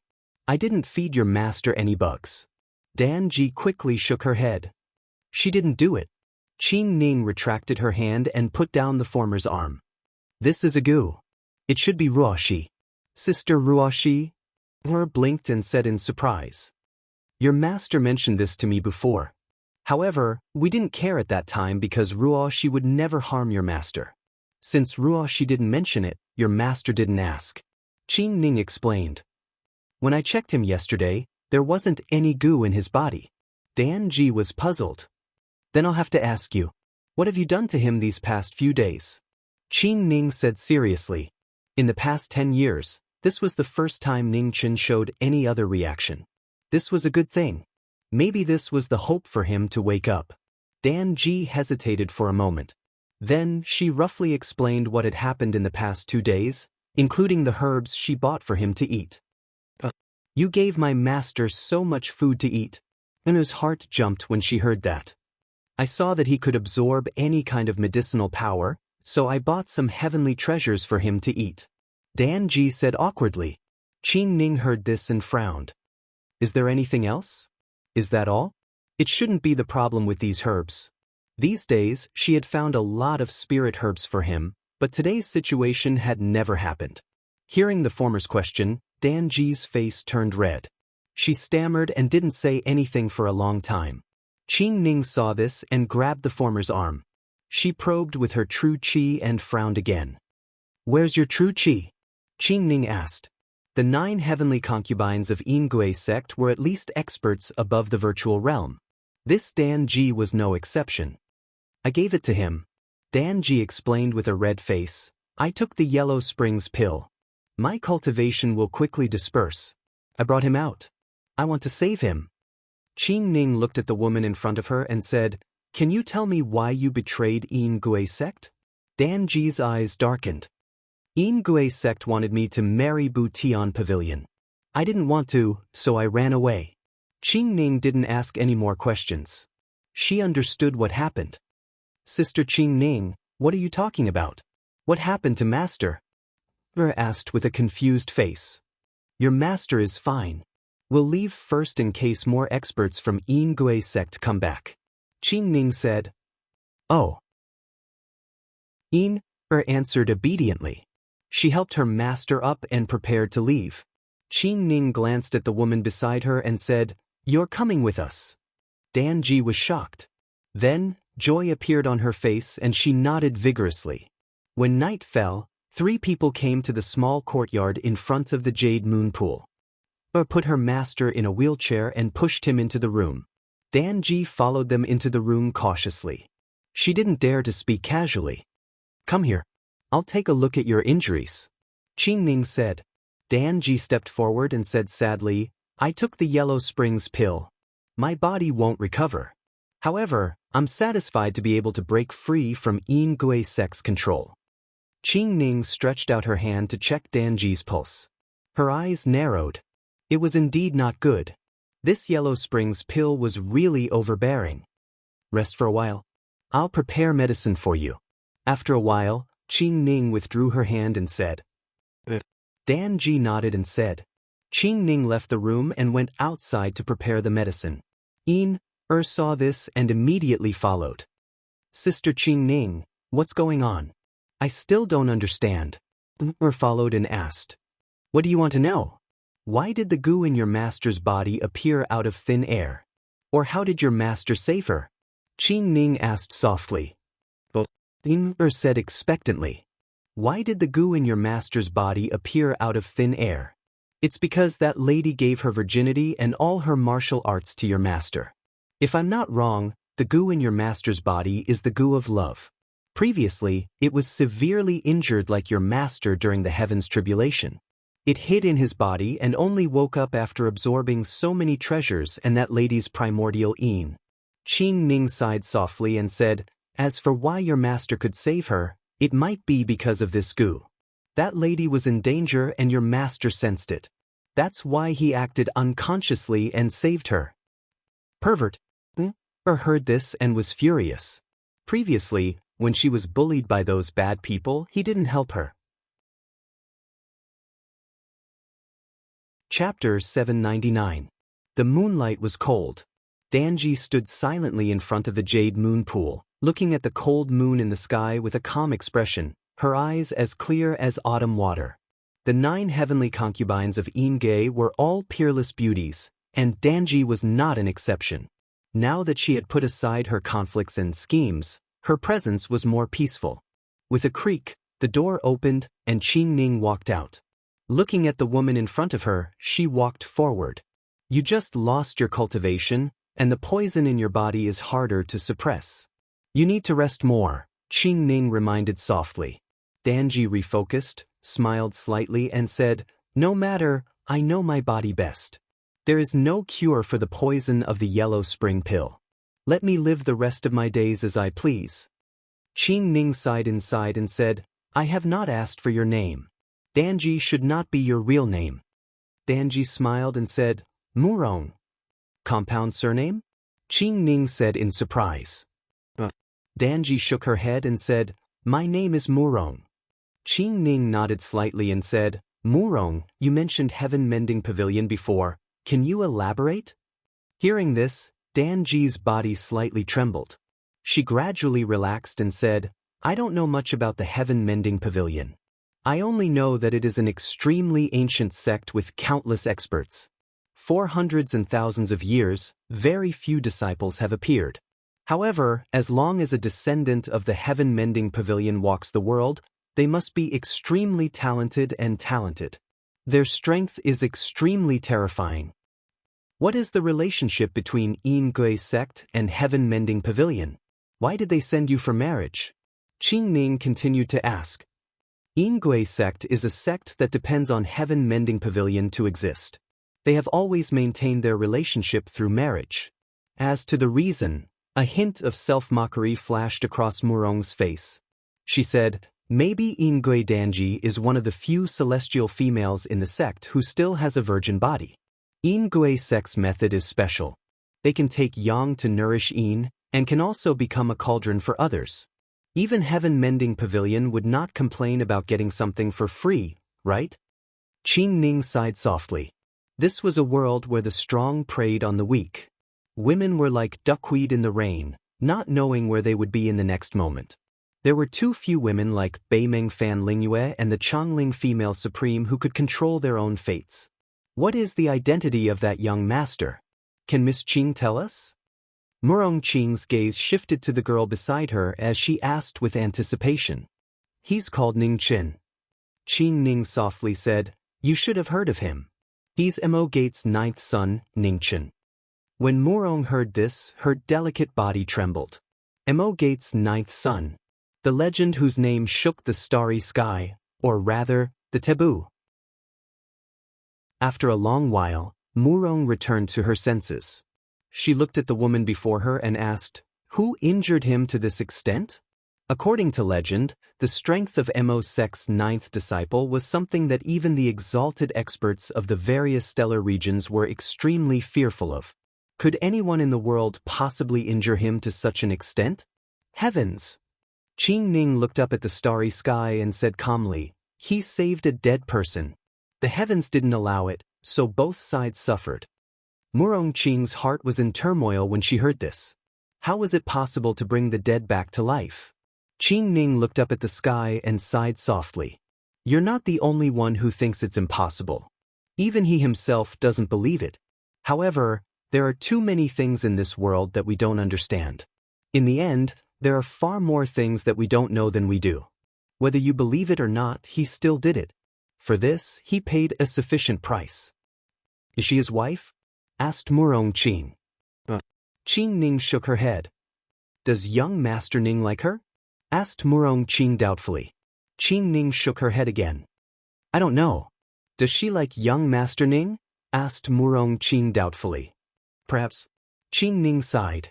Murong Qing frowned slightly. Then where is she now? She left after waking up. I don't know where she went. Perhaps when Ning Qin wakes up, she'll return. Perhaps she'll never return, replied Qing Ning. Murong Qing fell silent. After a while, she asked, what's her name? Ghost Maiden. Qing Ning retracted her gaze and replied, Rakshasa's Lady of the Underworld. a woman who returned to hell for him. Murong Qing turned around to look at the wooden house behind her.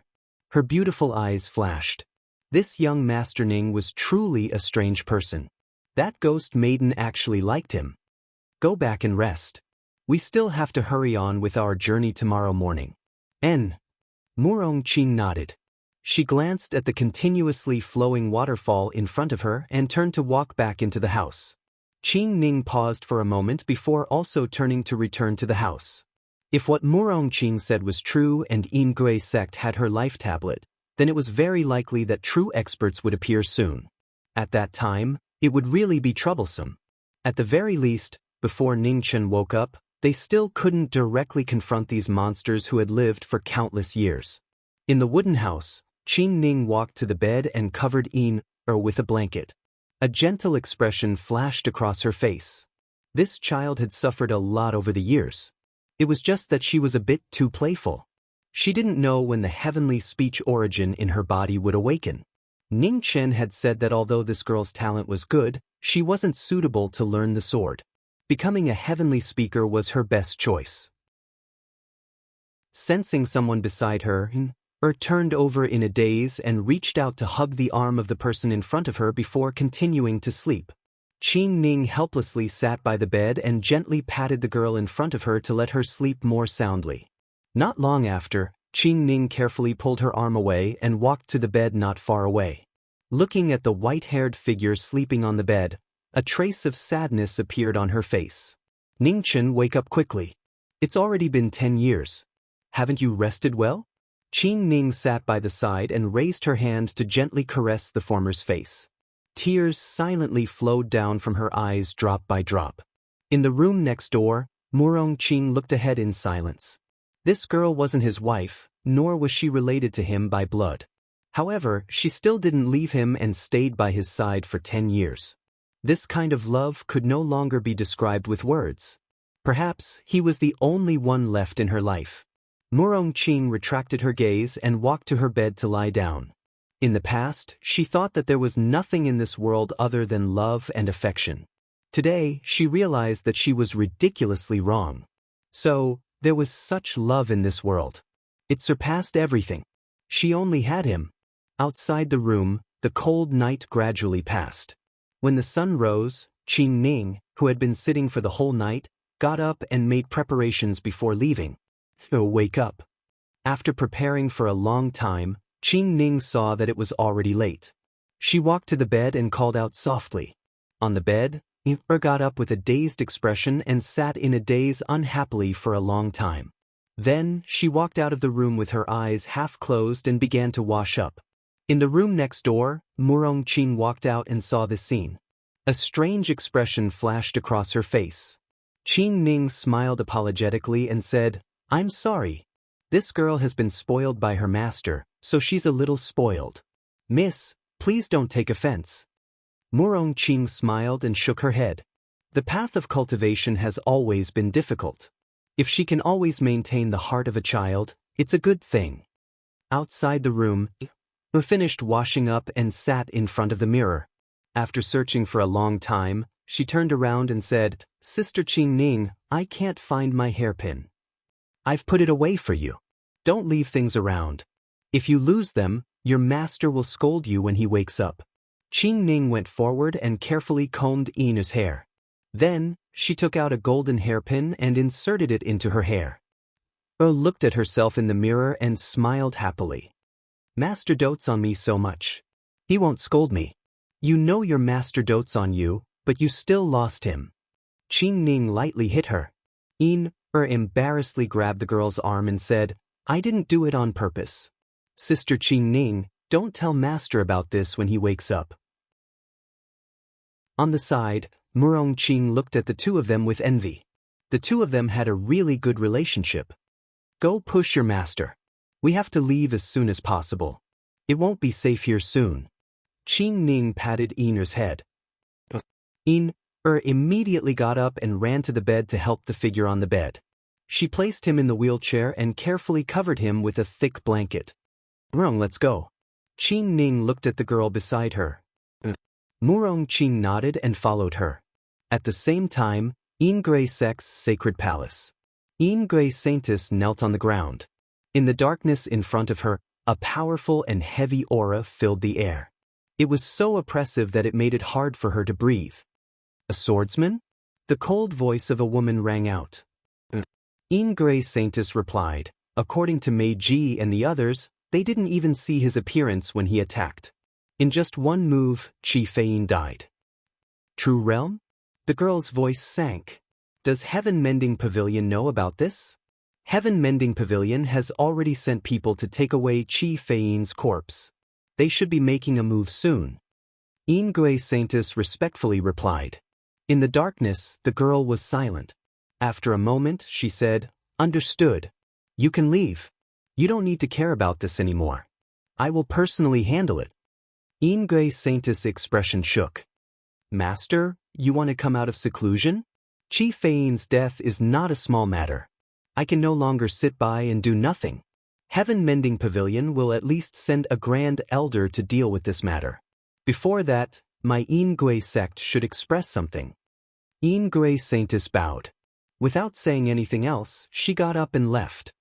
Sword user. In the darkness, the girl's face revealed a cold expression. When did this planet have such a powerful sword user? It seemed that she had been in seclusion for too long. An expert she didn't know about had appeared in this world. Within Ingray sect, it wasn't long before the halls started to shake one after another. Amidst the decadent aura that filled the sky, an extremely powerful pressure swiftly recovered, causing all the birds and beasts within 500 kilometers to be terrified, bowing their heads and shivering. Greetings, Sect Master. Greetings, Sect Master. Within the halls, the 7 heavenly concubines all knelt and saluted, welcoming Ingray Sect Master out of seclusion. As soon as she finished speaking, the power of extreme Yin soared into the sky from behind the Ingray Sacred Palace. A beautiful figure that could turn all living things upside down walked out. She was as charming as the night, making the fairies not dare to look directly at her. The master of the Ingray Sacred Palace was a supreme master whose name shook the world. Chapter 800. Light streaked across the starry sky as the Milky Way flew towards the distant starry sky. Qing Ning and the others traveled day and night for several days without stopping as they rushed towards another star field. Not long after the 4 of them left, red mist gathered in the starry sky, and a charming woman looked in the direction that the 4 of them had left. She took a step forward and disappeared. At the end of the red phoenix star field, a huge star field appeared in front of them.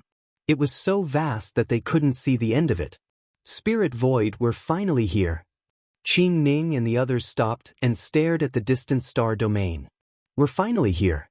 Unfortunately, you can't go over. Before they finished speaking, space-time swirled in the starry sky and a beautiful figure wrapped in red mist walked out. Her aura was oppressive and heavy, making it hard for people to breathe. Sect Master. Seeing the person, Murong trembled and said in shock, Dan Ji. The Yin Sect Master looked at the woman and said indifferently, I really didn't expect that you would dare to betray the Yin sect. Take your master and Murong away. Qing Ning stepped in front of him and said with a serious expression. Sister Qing Ning. Her looked anxious and refused to leave. Go. Qing Ning said angrily, you won't be able to help even if you stay here. Do you want something to happen to your master? Yin's body shook when she heard this, but she quickly suppressed her emotions and took the other 2 to leave. The Yin Sect Master looked at the 3 leaving and didn't chase after them. He said indifferently, how much time do you think you can buy for them? As long as I can. Qing Ning replied coldly and clenched her hands. In an instant, a lotus bloomed in the void and a green divine spear appeared. When the palm and divine spear collided, lightning shook the heavens and wind howled. The terrifying power shook the heavens and the earth, causing the stars to tremble. The corporeal realm and true realm were 2 completely different realms with clear boundaries. In just one move, blood flowed out from Qing Ning's right arm and dyed the green spear red. 3 realms of transcendence. True Yuan surged and blood turned into lotuses. Blood lotuses bloomed in the void as the Buddhist secret technique was revealed. Suddenly, Buddhist thunder shook the heavens and earth and evil fell everywhere. Life separation, illusion, reality. With a deep roar, the blood lotuses around Qing Ning shattered. Boundless blood essence gathered, and the heavens and the earth turned solemn. Great worlds collapsed one after another, seeming illusory yet real. The Buddhists are not worshipping your Buddha properly. Instead, they came here to meddle in the affairs of my sect. How foolish! Ingui sect master's expression turned cold. He flipped his palm, and in an instant, a huge vortex appeared in the boundless void. It spun crazily, and a terrifying suction force spread out, causing the starry sky to lose its color. In the next moment, the two moves collided. Horrifying waves swept outwards. A beautiful green figure flew out, her clothes dyed red. The corporeal realm will never be equal to the true realm. Now it's time to end it. In the aftermath, Ingui sect master walked out with surging yin qi around him. He raised his hand to grab the woman in front of him. Sister Qing Ning. At this moment, Xin rushed over from afar. Without any hesitation, she pulled out the golden hairpin on her head and swung it across the sky. Then, she carried the heavily injured Qing Ning and swiftly left. Above the starry sky, the heavens shook and the earth trembled.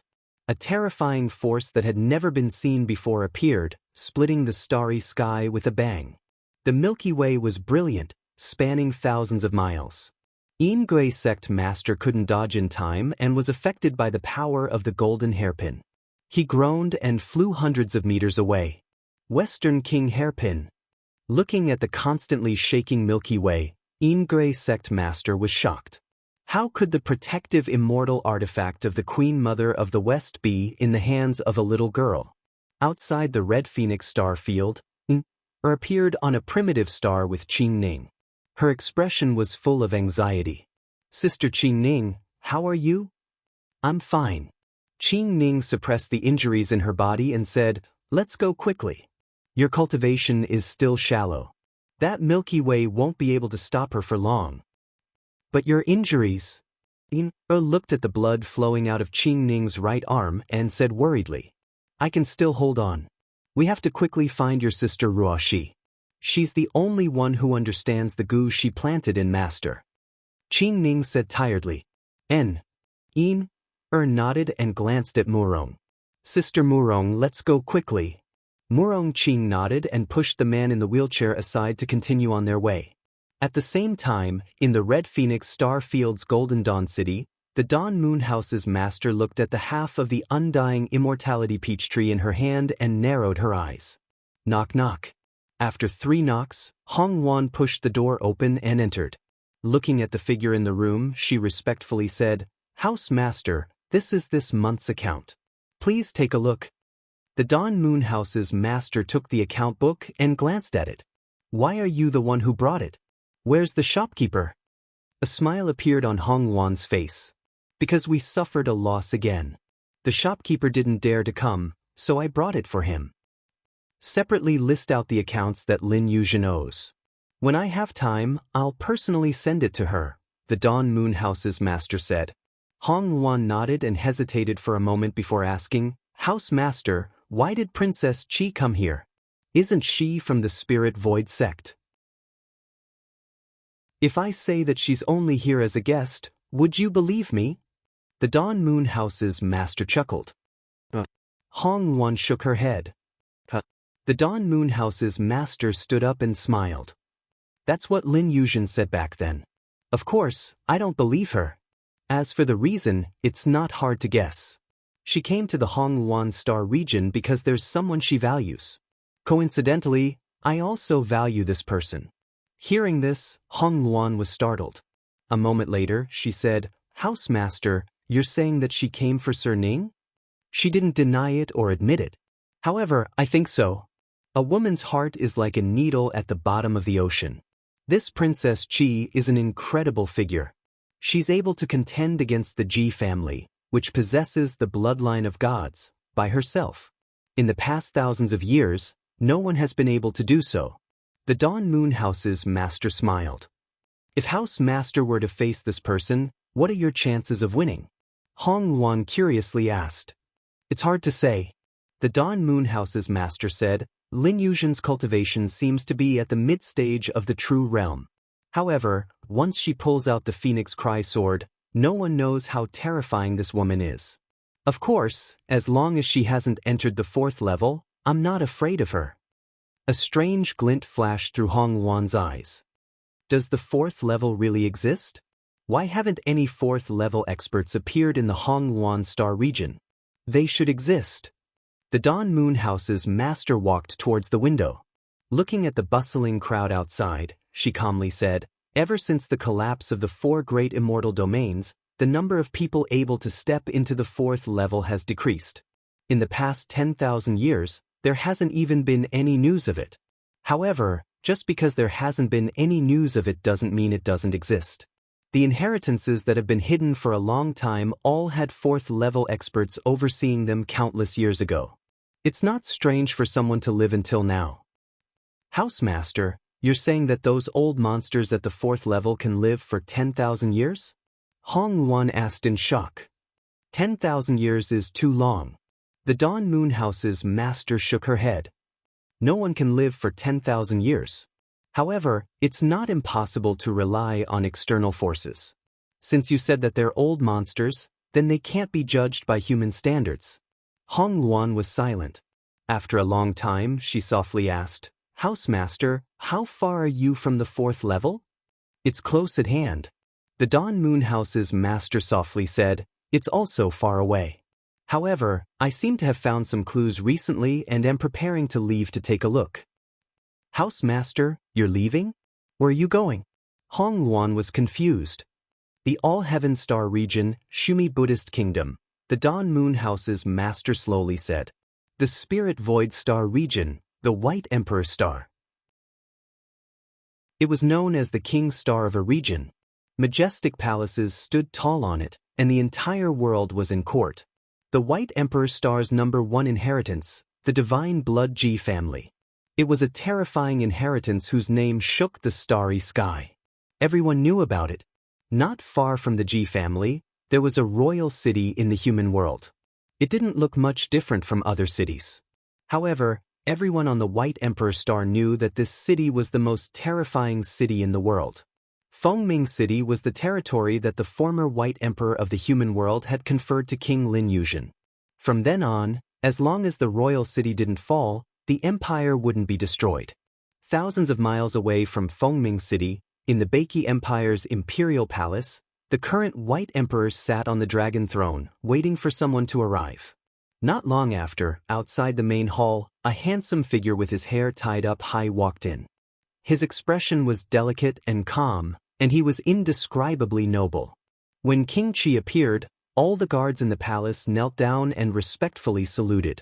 Greetings, King Qi. Lin Yuzhen nodded and walked up the stone steps, heading towards the main hall. Your subject, Lin Yuzhen, greets your majesty. Lin Yuzhen walked into the main hall, bowed, and said calmly, May I know why your majesty has summoned me here? White Emperor walked down from the dragon throne, looked at the person in front of him, and said solemnly, King Qi, the high priest is dead. Lin Yuzhen frowned slightly and said, the high priest still had more than 10 years to live. Why did he suddenly die? The bloodline aura of the Ji family remains on the altar, White Emperor said seriously. The Ji family? Lin Yuzhen narrowed her eyes and said, that's strange. I suspect that someone is deliberately provoking the conflict between Beiki and the Ji family. That's why I immediately summoned you here for a discussion, White Emperor said calmly.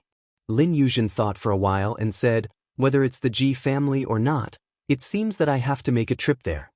White Emperor was puzzled and said, if we go against the Ji family just like that, wouldn't we fall into their trap if someone is deliberately provoking us? There's no need to go through so much trouble. Since the bloodline aura of the Ji family is on the altar, the Ji family must give us an explanation, Lin Yuzhen said calmly. White Emperor hesitated for a moment, but nodded in agreement after a while. Don't worry, your majesty. Leave this matter to me. After speaking, Lin Yuzhen did not stay any longer. She turned and walked out of the hall. On the west side of the imperial palace, Lin Yuzhen walked in front of the huge altar. Looking at the bloodstains on the altar, she laughed coldly. She turned her palm and condensed her essence. With a rumble, she grabbed the entire altar. In the blink of an eye, Lin Yuzhen and the altar disappeared without a trace. In the sky above the Ji family, the void shook. A handsome figure walked out, dragging a huge altar in his hand. Without any hesitation, he raised his hand and threw the altar down. In the next moment, with a loud bang, the altar smashed into the Ji family. Boundless waves of dust rose up to a height of 1,000 feet. Chapter 801. On the White Emperor planet, above the Ji family, Prince Qi came to denounce them. A huge altar smashed down, shaking the earth and mountains. He was dressed elegantly with a jade hairpin holding his hair in place. His handsome face was as calm as water. Although he was denouncing them, no one could see any anger on his face. Prince Qi, Lin Yuzhen, the well-deserved king of Spirit Void, had charged into the Ji family alone, shocking the entire White Emperor City. It's Prince Qi! The citizens of White Emperor City were shocked when they saw the figure in the sky. The conflict between the Ji family and Prince Qi had long been a secret that everyone knew. A mountain could not contain two tigers, and a king would not meet another king. This was a fact that everyone understood. Who would have thought that Prince Qi would appear here today and directly confront the Ji family? The handsome figure walking down from the sky was not tall, but he was like a sharp sword that could reach the sky. No one dared to be careless. An old man walked out from the Ji family. He looked at the figure descending from the sky and said, "Your Highness Prince Qi, you are a guest of the Ji family. There is no need to be so courteous." Lin Yuzhen sneered and said, "Ji Changfeng, I don't have the time to keep you in suspense. I am here to seek justice for the high priest of my dynasty." Upon hearing this, the old man called Ji Changfeng frowned and asked, "High priest of Beiki, what does Prince Qi mean?" "The day before yesterday, the high priest of my dynasty was assassinated. The blood of your Ji family was left on the altar. Ji Changfeng, tell me, shouldn't your Ji family give me an explanation?" Lin Yuzhen said indifferently. Ji Changfeng's eyes narrowed and said, "Your Highness Prince Qi, aren't you going too far by concluding that it was the Ji family's doing just based on a few drops of blood? Going too far? I don't have the guts. However, the place where the high priest was assassinated had the Ji family's blood. This is an indisputable fact. Today, I must seek justice," Lin Yuzhen said coldly as he closed the folding fan in his hand. "The dignified Prince Qi can't distinguish between right and wrong. Do you really think the Ji family is easy to bully?" As he spoke, another old figure walked out from the Ji family. His aura was so majestic that no one dared to approach him. The Ji family's Grand Elder Feng and Grand Elder Chang Kong have both moved out. Looks like this king can't hide anymore. As soon as she finished speaking, the folding fan in Lin Yuzhen's hand disappeared. Amidst the flowing light, a sword with red clouds revolving around it appeared.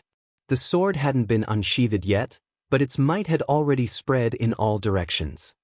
Phoenix Cry Sword. Looking at the sword in the former's hand, Ji Changkong and Ji Changfeng's expressions froze. The divine weapon of the Beiki Empire. Is Prince Qi serious about this? Elders, have you decided? Are you going to hand over the high priest's murderer, or do you want me to personally find him? Asked Lin Yuzhen.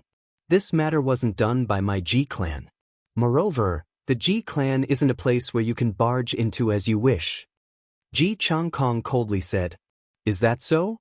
Then I'll be offending you." Before she finished speaking, Lin Yuzhen moved. In a flash of light, she flew towards the Ji clan's sacred hall behind them. Ji Changkong and Ji Changfeng's expressions sank. Their silhouettes flashed, blocking the front. Their palms converged and struck towards the former. Lin Yuzhen sneered. She held the sheathed Phoenix Cry sword horizontally, directly blocking their joint attack. However, an earth-shattering tremor was heard. In front of the Ji clan's sacred hall, countless formation runes were awakened. In the terrifying aftermath, thousands of formation runes collapsed. Immediately, new formation runes appeared, blocking the frightening airflow. Ji Changkong and Ji Changkong, the two grand elders of the Ji clan, were pushed back a few feet. The blood in their bodies surged. Even with their joint attack, they were still at a disadvantage. In front of them, Lin Yuzhen stood coldly without saying a word. Her silhouette moved again, arriving in front of the two in an instant. She struck out with a mighty palm. At this critical moment, a greenish-white silhouette flew out from the Ji clan's sacred hall and blocked the two of them. She also struck out a palm to meet Prince Chi's palm. With a loud bang, the ground between the two of them cracked. Even with the protection of the formation, it couldn't dissolve this frightening power. Ji Wechu, are you finally willing to show yourself? Looking at the Ji clan's sacred master, Lin Yuzhen said calmly. Your Highness Prince Chi, why are you so unreasonable? You should know that this matter wasn't done by the Ji clan, Ji Yuechu said. I don't know whether it was done by the Ji clan or not. I only know that the Ji clan is definitely involved in the death of the high priest, Lin Yuzhen said calmly. A light flashed across Ji Yuechu's eyes. After a while, he said, Your Highness is not unreasonable. Why don't we enter the sacred hall and discuss how to solve this matter? Sure. Hearing this, Lin Yuzhen nodded. With a wave of her hand, she kept the Phoenix Cry sword in her hand and walked toward the Ji clan's sacred hall. Sacred Master! Ji Changkong went up and said anxiously, The death of the high priest of Beiki has nothing to do with the Ji clan. Why are you giving in to this person? Who says it has nothing to do with us? Ji Wechu said calmly, Didn't you see the bloodstains of the Ji clan on the altar that Prince Chi threw down? But Ji Changkong said anxiously, There are no buts.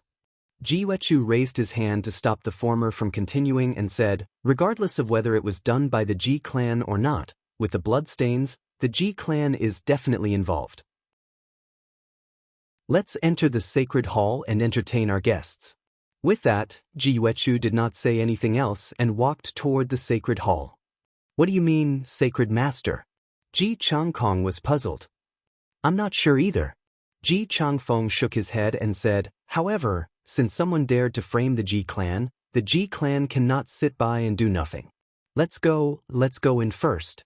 That Prince Chi is not an unreasonable person. Otherwise, even if the sacred master intervened just now, it would be difficult for us to keep our lives. Hearing this, Ji Changkong glanced at the handsome figure in front of him with a fearful expression. This Prince Chi was truly more frightening than he had imagined. If he hadn't personally experienced it, he really wouldn't have believed that a person who hadn't cultivated for as long as they did would actually possess such terrifying strength. The Ji clan's sacred hall was a majestic building. The decorations in the hall were classical and exquisite, neither flashy nor shabby. Yuqing, serve the guest tea. Ji Wechu looked at his daughter and said, Yes. Ji Yuqing responded softly and took the tea from the maid. She then personally served it to Prince Chi and bowed, saying, Your Highness, please have some tea. Lin Yuzhen took the tea and looked at the unusually beautiful girl in front of him. He smiled and said, After not seeing you for 100 years, the growth of the Ji clan's daughter has really made me look at you in a new light. Your Highness is too kind. Yuqing does not deserve such praise. Ji Yuqing bowed again and retreated to the side. Prince Chi, I am deeply sorry about the matter of your high priest. However, this matter was indeed not done by the Ji clan. I hope that your Highness will investigate this matter, Ji Yuechu said seriously. How do you explain the bloodstains on the altar, sacred master? Lin Yuzhen took a sip of tea and asked. Someone framed us, Ji Wechu said with certainty. Framing the Ji clan? I really can't think of anyone who would have the guts to do so, Lin Yuzhen said calmly. There are countless experts in the White Emperor Star or even in the entire Spirit Void Star. There are also many forces that are dissatisfied with the Ji clan and the Beiki Empire. It is not strange for someone to deliberately sow discord, Ji Yuechu said seriously. What do you plan to do, Sacred Master? Lin Yuzhen asked calmly. Beat them at their own game and lure them out. Ji Yuechu tapped the table beside him with his finger, and an invisible barrier sealed the space between the two of them. Why should I believe you, Sacred Master? Lin Yuzhen put down the teacup in his hand and asked. Jiwechu narrowed his eyes and said, "Because of my name, Jiwechu." Lin Yuzhen smiled and said, "If that is the case, I will not be courteous." As soon as he finished speaking, Lin Yuzhen stood up and his terrifying cultivation erupted. Amidst the raging wind, the cry of a phoenix appeared.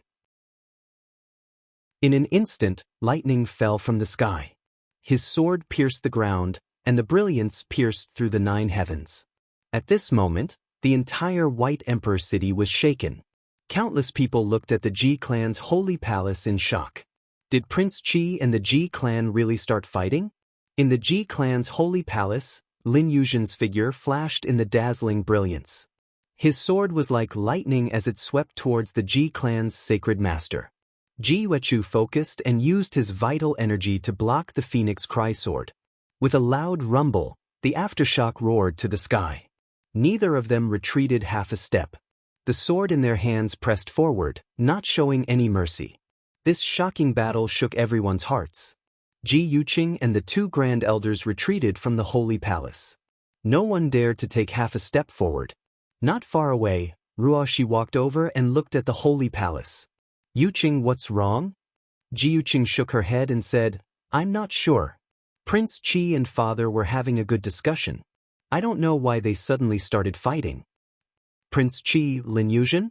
Ruoshi looked at the holy palace with a strange light in her eyes. This Prince Qi was really bold. He dared to fight in the Ji clan alone. Suddenly, a muffled groan sounded in the holy palace. Jiwechu's figure crashed into a stone pillar, and he vomited vermilion blood. In the next moment, Lin Yuzhen walked out. His vital energy was surging, and his strength was shocking. The Phoenix Cry sword that had returned to its scabbard was still emitting phoenix cries. A terrifying pressure overflowed, and the surrounding space was constantly shattered. "Father!" Seeing the former walking out, Ji Yuqing's expression changed. She hurriedly rushed into the holy palace. When she saw the injured figure under the stone pillar, her pupils shrank. Ji Changfeng and Ji Changkong exchanged a glance. They also saw the shock in each other's eyes. Their holy lord was actually defeated. This was something they never thought would happen. "Jiwechu, this is just a warning. If you don't hand over the murderer of our high priest in 10 days, don't blame this prince for being ruthless." Outside the holy palace, Lin Yuzhen coldly warned and immediately walked out of the Ji clan. The moment they passed, Ruoshi's body stiffened. She was intimidated by the former's powerful aura and couldn't move. Sensing the familiar aura of the woman beside her, Lin Yuzhen's eyes flashed with surprise. However, she didn't stop and continued to walk forward. "Men, stop her!" Ji Changkong shouted in front of the holy palace. "Let her go. You're not her opponent." Jiwechu's weak voice sounded from the holy palace. Ji Changkong's body trembled. He unwillingly waved his hand and dismissed the guards blocking the way. Lin Yuzhen sneered. She didn't say anything and walked away. At the same time, outside White Emperor City, 4 figures walked over. Among the 4, there was a young girl pushing a wheelchair. She looked left and right curiously along the way. Chapter 802. In White Emperor City, Qing Ning's group arrived. Murong pushed the wheelchair and looked at the bustling streets. "Sister Murong, help me push the wheelchair for a while." After saying that, Air left the person in the wheelchair and ran to the side to buy things happily.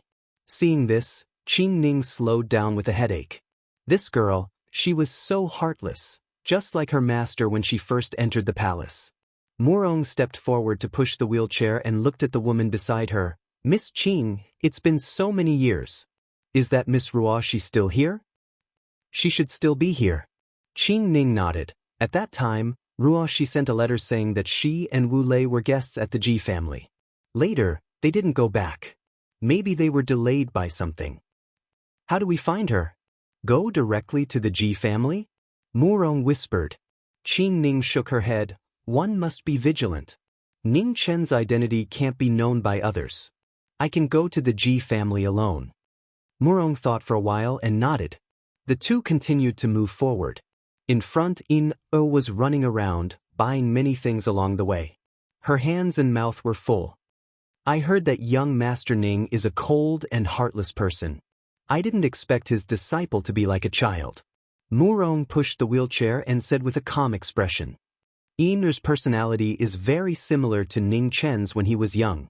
It's just that he's experienced too many things later on. That's why he's become so unreasonable. In reality, he's the one who hates fighting the most in this world. Qing Ning's gaze was gentle as she replied. Sister Qing Ning, where are we staying tonight? Are we going to the Ji family? Was a little tired from playing, so she ran back and asked. You and Murong find an inn to rest temporarily. I'll go to the Ji family to find your sister Ruoshi. Qing Ning said softly. I want to go too. Muttered softly. Be good. You still have to protect your master. This time, you can't lose your master. Qing Ning exhorted. Yin pouted and reluctantly agreed. In front of an inn, the four people walked over. Qing Ning quickly arranged things here and left. On the second floor of the inn, was lying in front of the window, looking outside in boredom. She wanted to go out and play, but she didn't dare to. Murong sat by the bed and wiped the dust off the man's face. She looked at the maidservant beside her and said softly, If you want to go out, then go out. I'll watch over here. Yin mumbled before continuing, Big Sister Mu, you don't have any cultivation right now. If there are bad guys, you won't be able to handle them. Don't worry, this is the Ji family's territory. No one will cause trouble here. Murong smiled. Wu was a little tempted, but after a moment, she shook her head and said, I think I'd better not go. I'll wait for Sister Qing Ning to come back before going out. Murong smiled and didn't say anything else. Inside the Ji family's main sect, numerous majestic halls stood in great numbers. After experiencing a terrifying battle just now, the atmosphere was somewhat stifling. The Ji clan's sacred leader had been injured. This was a major event that shocked the entire Ji clan. All the important figures of the Ji clan returned to discuss how to deal with Prince Qi. Lin Yuzhen's strength had exceeded the Ji clan's expectations. The Ji clan's sacred leader had already reached the peak of the true realm, but he had still been defeated by her. This was a result that no one had expected. Sacred leader, how is your body? Why don't you rest for a few days? Let us handle the Ji clan's matters for now. In the Ji clan's sacred hall, an old man sitting below the main seat spoke up. Thank you for your concern, Grand Elder. I'm fine. Ji Yuechu replied tiredly from the main seat. After sitting down, the Ji clan's Grand Elders looked at the sacred leader's expression. They all had different thoughts. They could see that the sacred leader's injuries were not light. It would be very difficult for him to recover in a short period of time. At the same time, Qing Ning walked over to the Ji clan's disciples guarding the entrance. Miss, please wait a moment. Seeing that the newcomer had an extraordinary aura, the Ji clan's disciples didn't dare to be negligent. They nodded and walked into the Ji clan. Not long after, a well-dressed maid walked over and respectfully bowed. Miss Qing, my young miss invites you. Qing Ning nodded and stepped forward to follow. On the east side of the Ji clan's sacred hall, in a quiet side hall, a woman was waiting quietly. Her face was flawless and her temperament was extraordinary. She was the pride of the heavens. Young miss, the person has arrived. The maid came forward and bowed. And you can leave first, Ji Yuqing said. The maid accepted the order and turned to leave. Miss, are you the Miss Qing Ning that Ruoshi spoke of? Ji Yuqing looked at the green-clothed woman in front of her with a strange light in her eyes. Qing Ning greets you. Sorry to disturb young Mississippi. Qing Ning stepped forward and politely bowed. Miss Qing, there's no need to be so polite. Ruoshi will be here soon. Let's go inside and wait. Ji Yuqing smiled. Qing Ning nodded and stepped forward to follow. Inside the Rain Pavilion Hall, two maids came forward to serve tea and immediately turned to leave. Why is only Miss Qing Ning here? Didn't young Master Ning come? Ji Yuqing was puzzled. Something came up, so I came alone to pick up the girl. Ruoshi has been here for a long time, it's time to go back. Qing Ning responded. As soon as her voice fell, A beautiful figure quickly walked in from outside the hall. After seeing the woman in the hall, her face showed excitement and shouted, "Sister Qing Ning." Qing Ning's gaze shifted to the approaching figure and smiled. "Ruoshi, you've been out for so long, have you forgotten all about us? Don't you know how to go home?" Ruoshi heard this and embarrassedly replied, "Sister Qing Ning, don't laugh at me. Wu Lei's cultivation has reached a critical point and has been in seclusion for a long time. I've been waiting for her here, so I haven't gone back." Qing Ning showed a strange expression. "That girl is about to break through again? That's really fast. I remember she's not much older than Yin, but she's much more capable than Yin." Ruoshi covered her mouth and smiled. "Yin, or has been following young master since she started cultivating. She's like a little ancestor. Who can control her?" Speaking up to hear, Ruoshi looked around and asked, "Where's young master? Why didn't he come?" "Ningchen has some matters to attend to, so he didn't come. I'm here today to pick you up," Qing Ning said softly. Ruoshi showed a difficult expression and said, "Then what about Wu Lei?" "I'll come back to pick her up in a few days," Qing Ning said. Ruoshi thought for a moment and nodded gently. She then bowed to Ji Yuqing, who was sitting at the side, and said, "Yuqing, thank you for your hospitality these days. Since Qing Ning has come to pick me up, I'll go back first." "Okay." Ji Yuqing nodded slightly and said, "Don't worry, Wu Lei will be fine here. Please help me tell your young master that Yuqing thanks him for taking care of her on the ancient road. If he has time, he's welcome to visit our Ji family." "I'll pass on the message," Ruoshi whispered. "Miss Ji, it's getting late. Ruoshi and I won't disturb you any longer. Goodbye." Qing Ning got up and said goodbye. Then she walked out of the hall with the woman beside her. Not long after the two left, a middle-aged man in blue and white clothes appeared in the hall. Looking at the two leaving, he said, "That Ning Chen didn't come?" "Father." Ji Yuqing got up and bowed. Shaking her head, she said, "No, this Miss Qing is young Master Ning's elder sister. This time, she came in person. It should be that young Master Ning has something to do." "What a pity. I originally wanted to see what kind of heavenly genius Mo Gates' ninth son is," Ji Yuechu said regretfully. "Father, is that really what you think?" Ji Yuqing looked over and asked seriously. What do you think father is thinking?" Ji Yuechu smiled.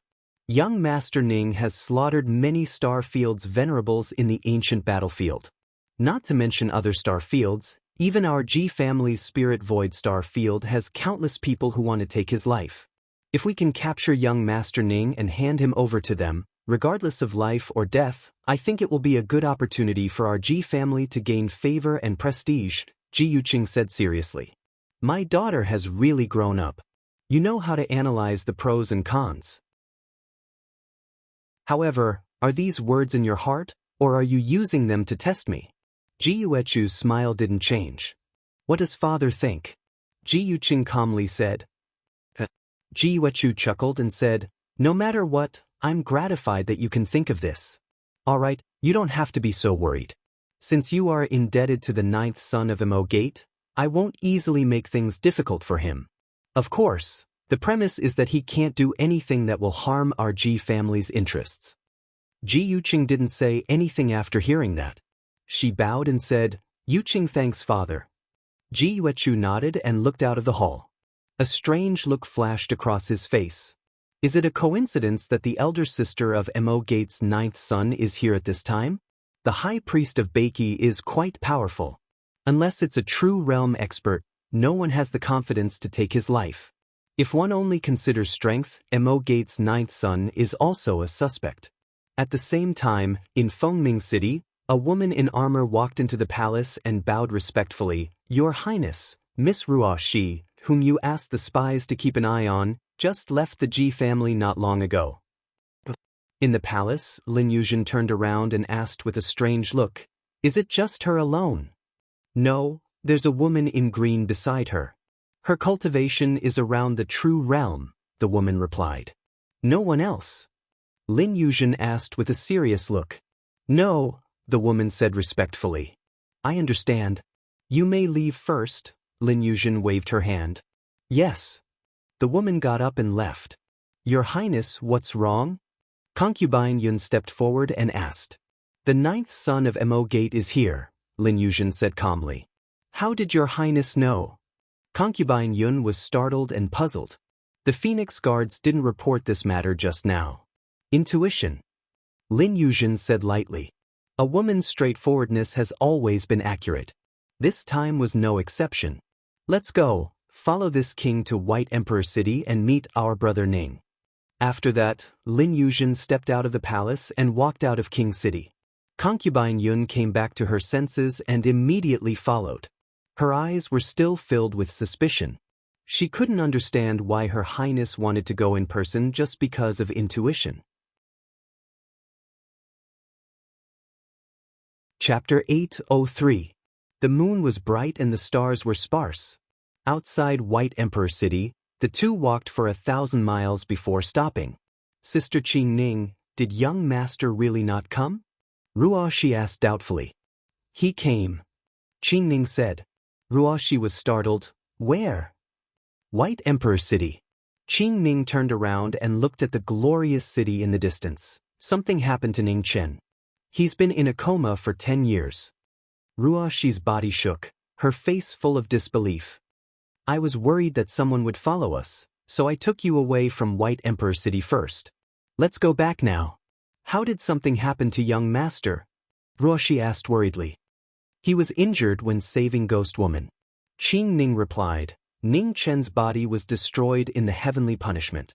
After Ghost Woman woke up, she used the immortal peach tree to reconstruct his essence. In the past 10 years, I used my own blood to help him recover his body, but for some reason he hasn't woken up. Ruoshi was shocked. What about Ghost Woman? Did she come too? No. Do you remember the immortal corpse that Ning Chen mentioned that looked exactly like Ghost Woman? After she reconstructed Ning Chen's essence, they left together. Qing Ning replied. Ruoshi frowned. She left? Is Ghost Woman really resurrected? With her temperament, how could she leave without waiting for young master to wake up? Qing Ning sighed softly. The matter of coming back from the dead is unimaginable. I can't be sure. The only thing I can be sure of is that Ghost Woman is different from before. I can't see any emotion in her eyes. Even her consciousness doesn't seem to have returned. Did she fail?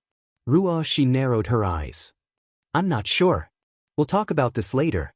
The most important thing now is to find a way to wake Ning Chen up as soon as possible. Qing Ning said worriedly. Has young master shown any signs of waking up in the past 10 years? Ruoshi was puzzled. It's a long story. Let's talk about it on the way. Qing Ning said, and her figure flashed back the way they came. Ruoshi nodded and followed with light footsteps. White Emperor City. After night fell, the entire ancient city quieted down. On the second floor of the inn, Qing Ning and Ruoshi knocked on the door and immediately pushed it open. When he saw the two of them, the wariness on Murong's face finally disappeared and he secretly sighed in relief. In the room, beside the table, who had been waiting, was so sleepy that her eyes were fighting to stay open. When she heard the noise, she looked at the two of them in a daze. Then, she quivered and came back to her senses. Sister Qing Ning, you're finally back. Jumped up happily. Qing Ning stretched out her hand to knock on the maid's head and said softly, keep your voice down. Do you want to wake up everyone in the inn? When heard this, she covered her mouth and giggled, not daring to speak loudly. On the other side, Ruoshi worriedly walked to the bed and reached out to check the pulse of the person on the bed. After a long time, the look in her eyes became more and more intense. The love goo was indeed awakened by Miss Murong's primordial yin. However, young master's pulse didn't show any abnormalities. Logically speaking, he should have woken up a long time ago. A few days ago, when Murong was in danger, Ning Chen helped her. However, when we rushed over, we found that he still hadn't woken up. Qing Ning said, the love goo does have the ability to stimulate its host. Because Murong's primordial yin saved it. When Murong is in danger, the love goo will produce a kind of poison. It allows young master to feel Murong's danger and help her. Ruoshi explained. Next to her, Qing was in a daze. She shook her little head vigorously and muttered, I don't understand. Then how can Master wake up? Simple. While speaking, the door was pushed open with a creak. A handsome figure walked in and looked at the four people. He smiled and said, "Let Miss Murong experience another life and death crisis." Seeing the person who came, Ruoshi trembled and said in shock, "Prince Qi." Feeling the powerful aura of the former, also became nervous and subconsciously stood in front of the bed to protect her master. There's no need to be nervous. This prince is friends with young Master Ning behind you. This time, I only came to repay a favor from back then. Lin Yuzhen said. Ru looked at the person next to her suspiciously. How come she didn't know that her master knew this Prince Qi? Move aside. If he wanted to harm your master, he wouldn't have waited until now. Qing Ning calmly said. The people around Emo Gate's ninth son really aren't ordinary. Lin Yuzhen chuckled and stepped forward. She stretched out her hand and probed the meridians of the man on the bed. A vast amount of true qi poured into his body. Nervously watched, afraid that this person would harm her master.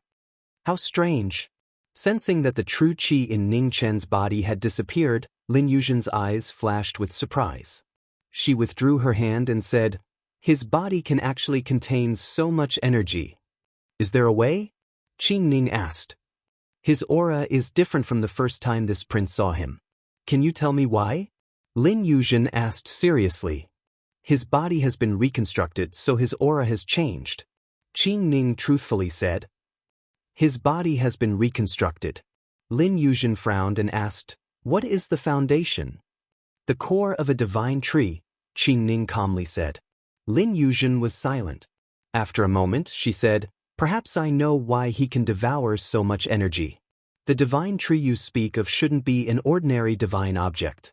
Young Master Ning's body was reconstructed using this divine tree as the foundation, so the amount of true qi needed to restore it to its original state must be extremely terrifying." Lin Yuzhen paused for a moment and looked at the four of them. She sternly said, "This prince has two suggestions. Which one you choose will depend on you. First, let him maintain his current state. As long as we can find enough heavenly treasures, once his body completely recovers, he should be able to wake up. Second, according to this prince's previous suggestion, let Miss Murong once again fall into a life and death crisis. Perhaps it can stimulate young Master Ning to wake up earlier. I can go by heavenly treasures. How much do you need?" Asked while holding her little pouch. "You will have to ask Miss Qing about this. How much true qi will be needed to restore young Master Ning's body to its original state?" Lin Yuzhen earnestly asked. Qing Ning fell silent. She couldn't answer this question. The undying peach tree needed 9,000 years to bloom and bear fruit.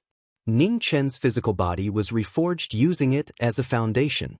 Even if it didn't take that many years, the amount of energy required was still terrifying beyond imagination. "It seems like the first method isn't feasible," Lin Yuzhen calmly said. "Then we can only choose the second method. Let young Master Ning wake up first, then deal with his body's problem." Qing Ning gently shook her head and said, "I know Ning Chen's character. If something happens to Murong because of saving him, even if he wakes up, he will feel guilty for the rest of his life. Qing Ning, let me do it. My body can't hold on for much longer. If I can save him, it will be worth it," Murong softly said. "Absolutely not." Qing Ning rejected her once again without the slightest hesitation. "I also want to save him, but I can't sacrifice you. This isn't a matter of whether it's worth it or not. You don't have to say it again." Lin Yuzhen calmly looked on from the side and didn't say anything. It was rumored that Emo Gate's ninth disciple was a cold-blooded, murderous demon. Who would have thought that he and the people beside him were the world's most reasonable people? Both methods were rejected, and the atmosphere became tense. Murong sighed softly, her heart filled with complex emotions. She rejoiced that she had met Ning Chen, Qing Ning, and the others before the end of her life. She had felt the true warmth of humanity, but she also felt somewhat helpless. She wanted to save him, but they wouldn't agree. "Actually, when I said that we should put young Lady Murong in danger, we don't need to sacrifice you. As long as we can save him in time, Young Lady Murong's safety shouldn't be a problem, Lin Yuzhen said. Murong looked over at her with a puzzled expression. Lin Yuzhen put away her fan and flickered. She raised her hand and pointed it at the woman's chest. Her killing intent was bone-chilling. An inch away, Lin Yuzhen stopped and looked at the man on the bed. She sighed. As expected, it won't work. It seems we need to put young Lady Murong in true danger. After saying that, Lin Yuzhen looked at the woman beside her and said, Young Lady Qing, in 10 days, I will go to the Ji family to cause a ruckus. At that time, I can bring young Lady Murong with me. Perhaps that will stimulate young Master Ning to wake up. Of course, don't worry, I will always be on the lookout. I won't let anything happen to young Lady Murong. Qing Ning, let me go. Without waiting for the woman beside him to refuse, Murong's expression turned serious as he resolutely said, With Prince Qi here, nothing will happen to me. Furthermore, I've already given my everything to him. I don't want to die without saying a single word to him. Qing Ning stiffened. A moment later, she sighed and said tiredly, You can make your own decision. Murong looked at the cross-dressing woman in front of her and earnestly said, Your Highness Prince Qi, I'll have to trouble you this time. Don't worry, I will do my best to ensure young lady's safety. Lin Yuzhen softly replied, then continued, That's right, why don't you all temporarily come to my Phoenix Cry City? Since I was able to find this place, the Ji family will definitely be able to as well. The Ji family's power in White Emperor City is much more terrifying than you know. Qing Ning thought for a moment, then nodded. Then I'll have to trouble you. You're welcome. Lin Yuzhen smiled and extended her hand. Please. Qing Ning nodded and helped Ning Chen onto the wheelchair. She then pushed him out of the room. Or ran up and glanced behind her. She secretly asked, Big Sister Qing Ning, she isn't a bad person, right? A person's heart is hard to fathom. However, at least for now, she doesn't have any enmity towards us, replied Qing Ning. Oh. Softly replied. She once again looked at Lin Yuzhen behind her, then hastily turned her head away again. Lin Yuzhen smiled and didn't mind. So this girl was young Master Ning's disciple? Her talent wasn't bad, but she was a bit stupid. It was hard for a person to grow without experiencing wind and rain. However, it seemed that young Master Ning didn't want this girl to become a second him. Was it because he had experienced too much and didn't want this child to experience the same pain? Chapter 804. Phoenix Cry City, Royal Palace. There was an exquisite and luxurious palace that lacked the luxury of an emperor's palace but was more exquisite. Lin Yuzhen, who had returned to the royal palace, was still wearing his elegant royal robes. He was handsome and noble. Prince Qi of Beiki had been a man since he was young. He had spent his entire life in the military and did not lose to any famous general. He had coincidentally embarked on the path of cultivation and was famous throughout the world. It could be said that Prince Qi was a legendary existence in the White Emperor Star and even the entire Spirit Void Star region. Lin Yuzhen and Qing Ning were sitting in the Phoenix Cry Palace, discussing matters together. In the guest room, Murong and Ruoshi were carefully taking care of the unconscious Ning Chen, not daring to be careless. Who couldn't stay idle, was being led around by the palace maids. She was nowhere to be found.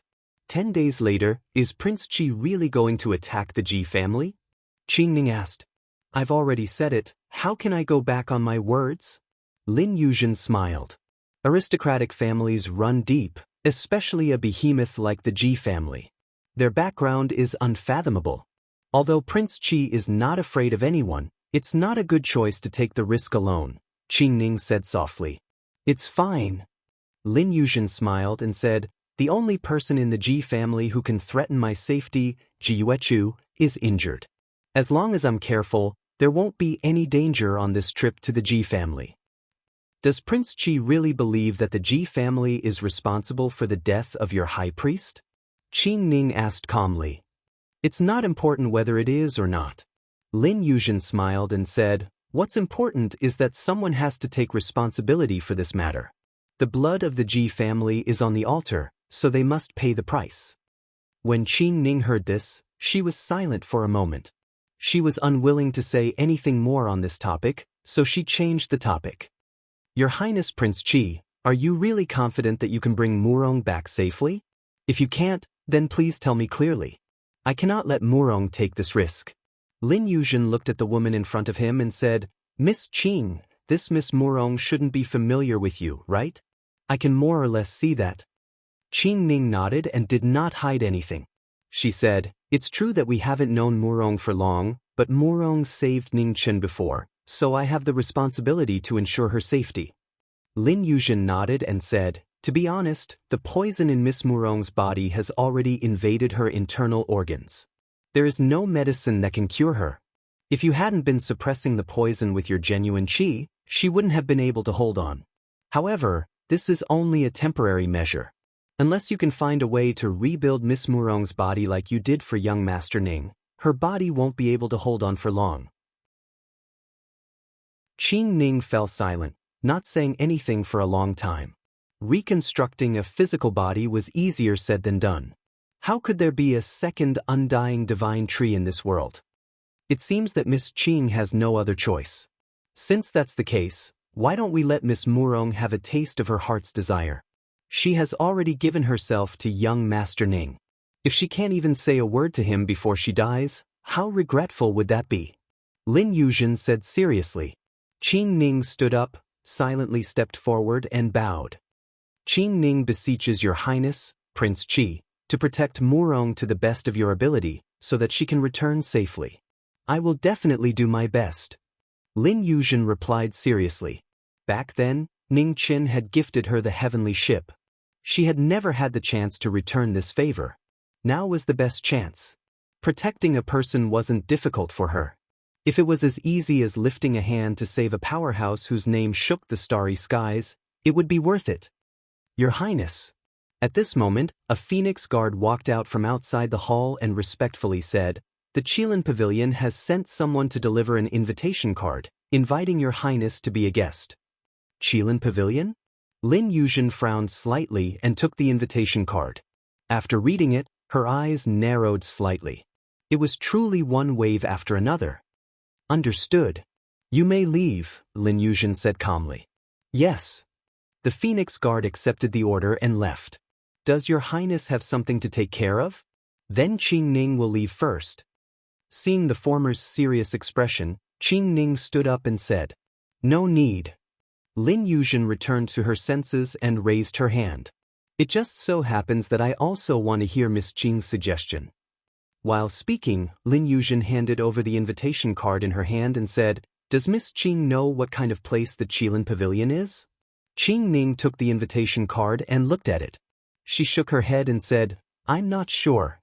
Lin Yuzhen looked at the Qilin symbol on the invitation card and said, for tens of thousands of years, in the various starfields, there have been countless sects and great sections. Among them, there are 11 that are the most powerful. They are called the One Mansion, One Hall, 2 Lineages, 3 Sects, and 4 Pavilions. The One Mansion and One Hall are respectively the Underworld and the Underworld. The 2 Lineages refer to the Spirit Void-Ji family's god bloodline and the Alcade Starfields by family's true immortal bloodline. The 3 Sects refer to the Buddhist, Taoist, and Devil sections. The 4 Pavilions refer to the Sword Pavilion, Qilin Pavilion, Bu Tian Pavilion, and Qi Tian Pavilion. Speaking up to here, Lin Yuzhen's tone changed and said, however, time is merciless. Even these colossi cannot last forever. According to what I know, the original strongest One Mansion and One Hall, the Underworld, has collapsed, and the Underworld has suffered great losses. Among the 3 sects, the Taoist inheritance has almost disappeared. The Buddhist kingdom has been passed down to this day, but it has always been very low-key and aloof from worldly affairs. As for the Devil sect, due to internal strife, it has not appeared for a long time. Compared to these inheritances that have almost disappeared, the 2 lineages and 4 pavilions have always existed in the world. The difference is that the 2 lineages are known to the world, while the 4 pavilions are hidden in the dark. Does Your Highness Prince Qi have any dealings with the Qilin Pavilion? Qing Ning asked. It's precisely because they don't that this prince finds it strange. Lin Yuzhen said seriously, it's true that the Qilin Pavilion is in the spirit void realm. However, this prince has never had any dealings with them. For them to send an invitation at this time is truly puzzling. There's no good banquet, there's no good meeting. Qin Ning said calmly. The Qilin Pavilion had set the time to be 10 days later, and it was obvious that they knew about the matter between Prince Qi and the Ji family. 10 days later, no matter if Prince Qi was able to walk out of the Ji family safely or not, he would definitely have consumed quite a bit of his cultivation. It was impossible for him to be in his peak state. Looks like Miss Qing has the same thoughts as this prince. This Qilin Pavilion's invitation is a hot potato. Lin Yuzhen said calmly. One who was unaccountably solicitous was hiding evil intentions. The Qilin Pavilion had not appeared for thousands of years, and the moment they appeared, they sent an invitation to Phoenix Cry City. It did not seem like a good thing. Does your highness want to go? Qin Ning asked. I have no choice but to go. Lin Yuzhen said seriously, the Qilin Pavilion's strength does not lose out to the Ji family. This prince is not conceited enough to be able to contend against two great peak inheritances at the same time. The confrontation between Phoenix Cry City and the Ji family was due to the territorial issue, and there was no other choice. However, the Qilin Pavilion was different. Up until now, she did not have any direct conflict with the Qilin Pavilion. If she could avoid becoming enemies, that would be the best thing. Qin Ning sighed softly in her heart. As a woman, this Prince Qi was definitely worthy of being a prodigy of a generation. However, no matter how strong a person was, it was impossible for them to do whatever they wanted. Prince Qi was the same. Your Highness, Miss Yin has left the palace. Outside the palace, the Phoenix Guard quickly walked in and reported. Lin Yuzhen looked at the person in front of him and did not say anything. Don't bother about her. When she's tired from playing, she will return by herself. Qin Ning said. Lin Yuzhen nodded towards the Phoenix Guard and let him do as he was told. The Phoenix Guard respectfully accepted the order and retreated. Miss Qing, this Miss Yin is a good seedling. Don't delay her. Lin Yuzhen tactfully reminded. Qin Ning smiled and softly said, I understand your highness' good intentions. But, Ningchen told me before that there is no need to force this girl too much. As long as she can grow up happily, it doesn't matter whether or not she can become a powerhouse that shakes the world. Lin Yuzhen gently nodded. A master was a master, and a master was like a father to her. Perhaps his words were correct. In Phoenix Cry City, Yin was hugging a pile of things in her arms. She ran here and there, not resting for a moment. Behind her, 2 Phoenix Guards followed her from a distance, carefully protecting the person in front. Big sisters, can you help me carry these things? After a long time, ran back with the things she was carrying. She gave a small portion to the 2 Phoenix Guards and embarrassedly said, I can't carry them all. The 2 Phoenix Guards received the things. They couldn't help but look at each other in dismay, helplessness flashing on their faces. They had been ordered to protect this girl. It seemed this wasn't an easy task. In a guest room of Phoenix Cry Palace, Ruo she brought in some clean water and wiped the body of the person on the bed. It was like she was a little maid 100 years ago. Even after 100 years, nothing had changed. To the side, Murong blushed and turned away. The shyness of a girl was clearly evident. Murong, come and help. Ruo she saw this and said, Oh. Murong nervously responded. She walked over to the bed, not knowing what to do. Why are you more nervous than me? Ruo she helplessly said. As Murong heard this, her face flushed red and she became even more flustered.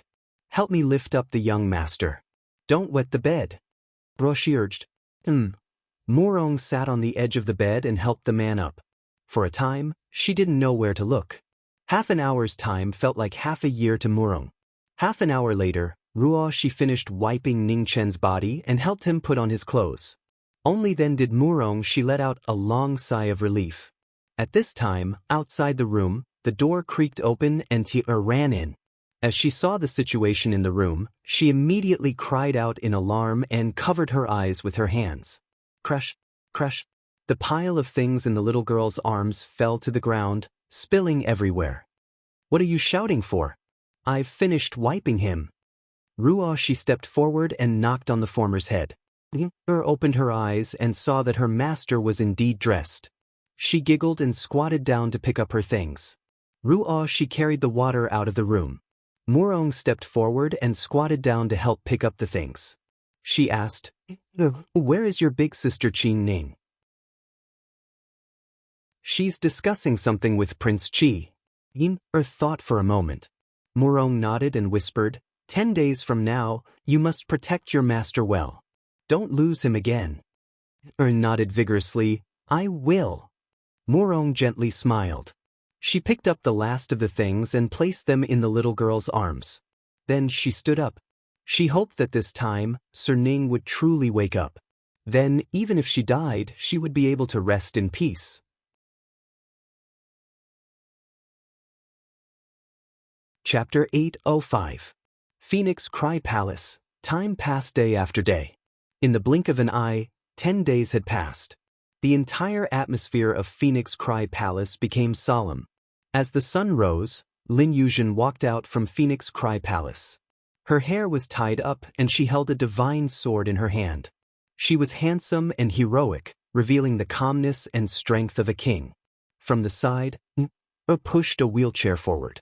Murong followed beside her as they walked out of the royal palace. Behind them, Qin Ning and Ruo she followed from a distance. For this trip to the Ji family, it wasn't good for them to show their faces. They had to act in secret. White Emperor City, the Ji family's main sect. They were a colossus that had existed for countless years. Today, they were facing a great enemy. The entire Ji family was on guard. Layers upon layers of array formations were activated, shining with a brilliant light. As the sun rose to the southeast, outside the Ji family, a handsome and extraordinary figure walked in. Step by step, he stepped on the hearts of the many powerhouses guarding the Ji family. With Prince Qi's arrival, the Ji family's 4 highest elders appeared. They stood in an array formation, guarding against this great enemy. Outside the Ji family, Lin Yuzhen looked at the 4 people in front of her. She coldly said, 10 days have passed. Have you considered whether you want to hand over the murderer of my dynasty's high priest or allow me to seek justice for myself? Lin Yuzhen, this is not your Phoenix Cry City. This is not a place where you can be so presumptuous. Ji Changkong walked out, his voice gloomy.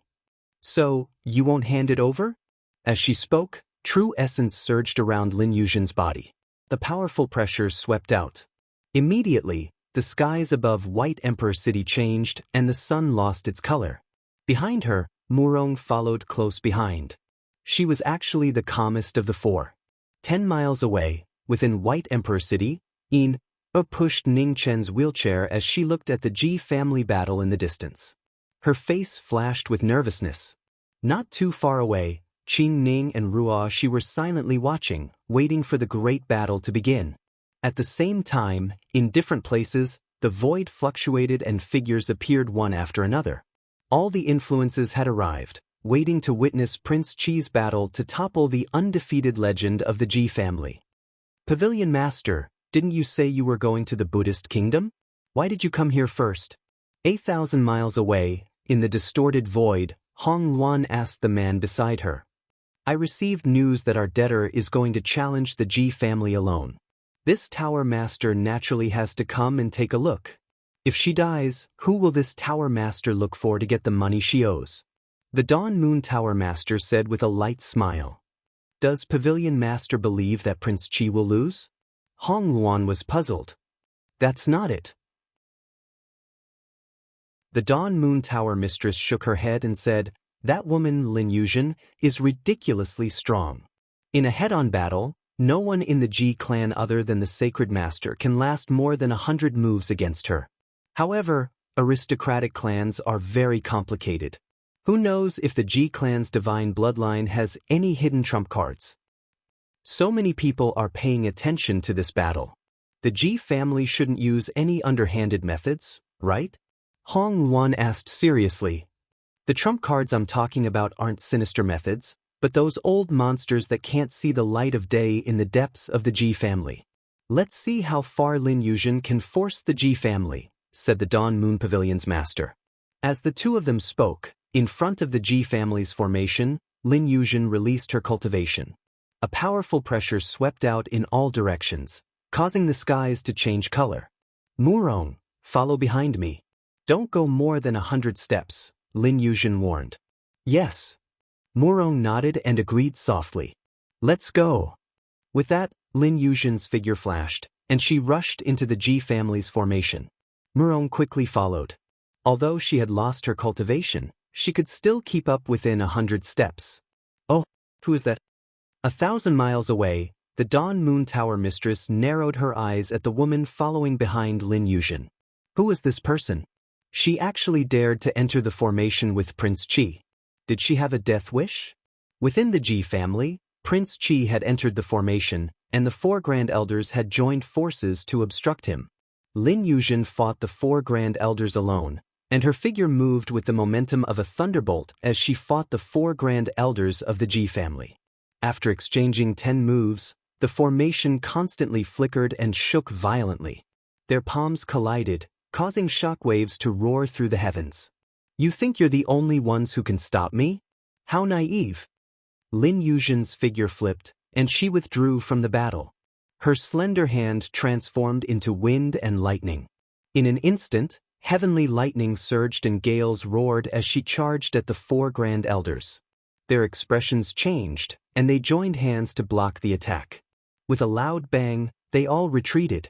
Retreat! The 4 supreme elders of the Ji clan immediately retreated from the formation and disappeared. Lin Yuzhen waved her hand to disperse the formation and walked forward with a cold expression. 100 steps behind her, Murong quietly followed without a trace of nervousness or fear. Boom! At that moment, the void shook, and 3 enormous war chariots appeared above the Ji family. On the war chariots stood ancient warriors in golden armor. Although they didn't have any vitality, their powerful auras didn't lose to any of the Grand Elders. Golden-armored war chariots. Seeing the 3 war chariots in the sky, Lin Yuzhen's eyes flashed. She took a step forward and flew into the air. Her slender hand clenched into a fist, and she punched the golden warriors on the war chariots. With a loud rumble, the powerful punch landed on the golden warriors and war chariots. The war chariots flew 100 feet away and crashed into the ground. However, they weren't damaged at all. Behind them, 2 war chariots attacked. Their mountain-like bodies collided with Prince Qi, and the void couldn't bear the huge force and collapsed. Prince Qi took a step forward and moved through the air, avoiding the 2 war chariots. Boom! The 2 war chariots collided, but the incomparably hard war chariots were still undamaged. On the war chariots, the 2 golden warriors waved their halberds and slashed through the void. Prince Qi's eyes narrowed, and his figure flashed, dodging again. Behind him, the war chariots that had crashed to the ground flew up, and the golden warriors waved their halberds with great force. 3 broken chariots dare to block this king's path? Prince Qi's expression turned cold, and he directly punched the halberds. With a violent tremor, the halberds in the golden warriors' hands shattered, and the war chariots beneath them crashed into the ground again. A rumble resounded through the world. Within the Ji family, the ascending immortals were all shocked. Prince Qi's strength was truly shocking. The 3 war chariots each had the power of a mid-stage true realm expert, but they were still unable to withstand a single blow from him. The most frightening thing was that Prince Qi still hadn't unsheathed his Phoenix Cry sword. Summon the immortal artifact. In front of the Ji family's sacred hall, a white-robed elder said coldly. Yes. The 100 or so guards of the Ji family all half-knelt, and boundless karmic luck soared into the sky. Within the dazzling azure gold light, an immortal cauldron appeared, its dazzling brilliance illuminating the world. Its might shook the heavens. The appearance of the immortal cauldron caused a terrifying pressure to appear within the Ji family. Azure gold light shot out from the immortal cauldron, pressing down on the figure in the sky. Lin Yuzhen's expression turned serious, and she slowly drew her Phoenix Cry sword. At this moment, the cry of a phoenix echoed in the sky, and an abnormally powerful pressure spread from the sword. The image of a phoenix soared into the sky, directly colliding with the azure gold light. The clash between an immortal item and a divine sword shook the heavens and the earth. The three war chariots saw the opportunity and once again broke through the sky. Phoenix dances 9 heavens. With an almost undetectable sound, the Phoenix Cry sword in Lin Yuzhen's hand slashed out streaks of light, and the images of phoenixes appeared and swallowed the 3 war chariots.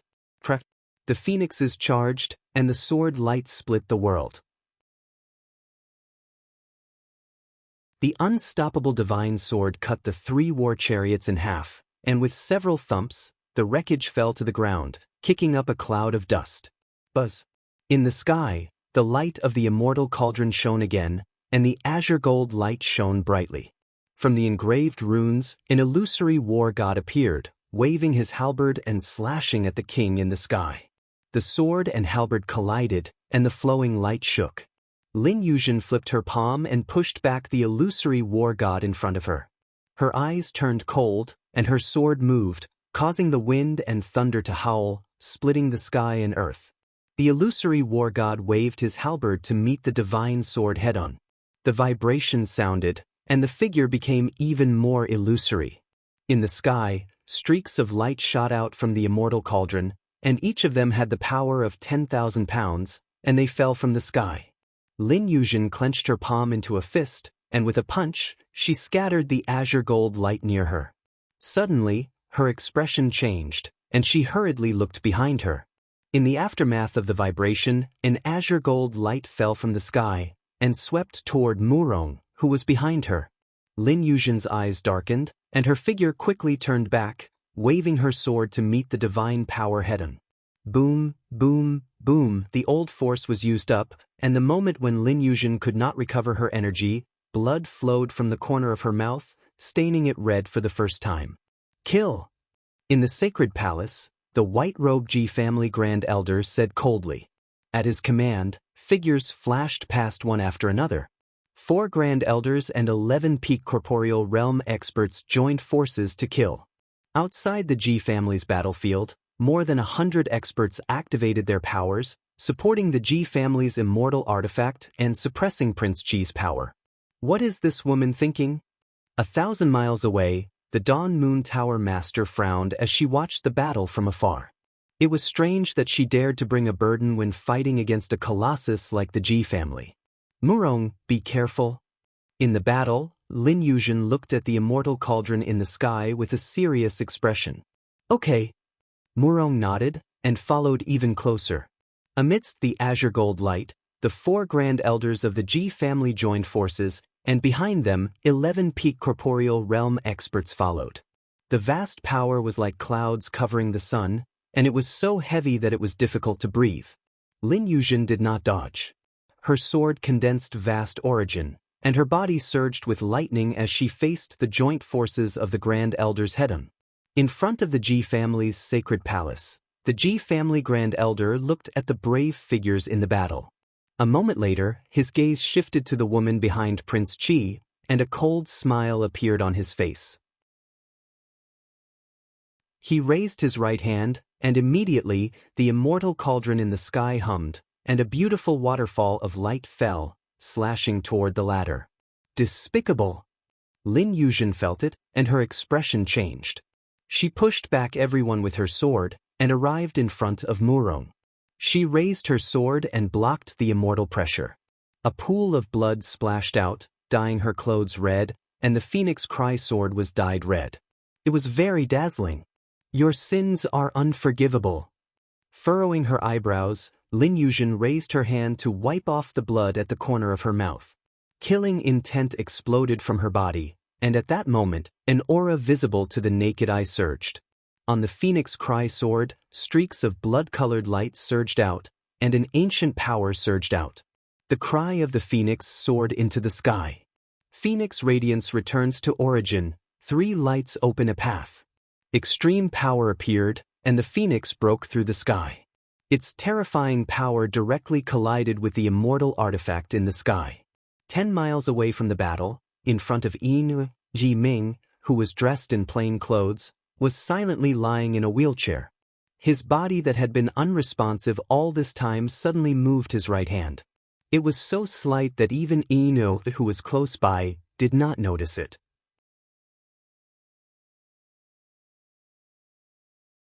Chapter 806. In the sky above the G family, the phoenix cry crashed into the immortal cauldron. There was a moment of silence before a loud explosion resounded through the universe. Endless turbulence surged and the sky collapsed. Hundreds of G family experts protecting the immortal cauldron were stained with blood as they suffered heavy injuries. In the aftermath, the phoenix turned into a sword. Lin Yuzhen held the phoenix cry sword and looked at the heavily injured experts of the G family. The coldness in her eyes did not diminish. Below, the 4 supreme elders of the G family stabilized their bodies and suppressed the shock in their hearts. They stepped into the air and charged toward the former. Lin Yuzhen sneered and rushed out like lightning. The phoenix cry danced and bright light shone in all directions. Blood splattered everywhere. Without the suppression of the immortal cauldron, the unshakable king of Beiki once again displayed his shocking power. Every time he moved his sword, an array would collapse. In an instant, the 4 supreme elders of the G family were all injured. 5 of the 11 peak reality realm experts were heavily injured and completely lost their ability to fight. It's your turn. In front of the holy palace, the great elder of the G family glanced at the 9 black-clothed figures behind him and said lightly, "Yes." The 9 of them accepted the order and joined the battle in a flash. At the same time, in a side hall of the G family's holy lord, who was supposed to be recuperating in bed, was playing chess with his only daughter. After sensing the 9 special auras outside, the corner of his mouth curled into an incomprehensible smile. "Father, aren't you worried at all?" Ji Yuqing looked at her father in front of her and asked in confusion, "What are you worried about? Are you worried that the great elder and the others will lose, or that King Qi will lose?" Ji Yuechu smiled. Ji Yuqing's expression froze and she did not know how to answer. It was common knowledge that the Ji clan was divided into 2 factions. Wherever there were people, there would be conflict. No sect was an exception. Now that her father had been seriously injured by Prince Qi, the first elder had seized the opportunity to seize power. If the first elder could successfully stop Prince Qi, there was no doubt that the first elder's prestige in the Ji clan would rise to an unprecedented level. It would not be impossible for him to seize the opportunity to replace her father as the Holy Lord. However, if King Qi lost, the Ji family's reputation would be greatly damaged. This would be extremely detrimental to their future development. "Father, why don't you look worried at all?" Ji Yuqing was even more confused. Ji Yuechu looked at the chessboard in front of him, picked up a black piece, and said with a chuckle, "The great elder has wanted to seize power for a long time. Now that he finally has the chance, how can he not do his best?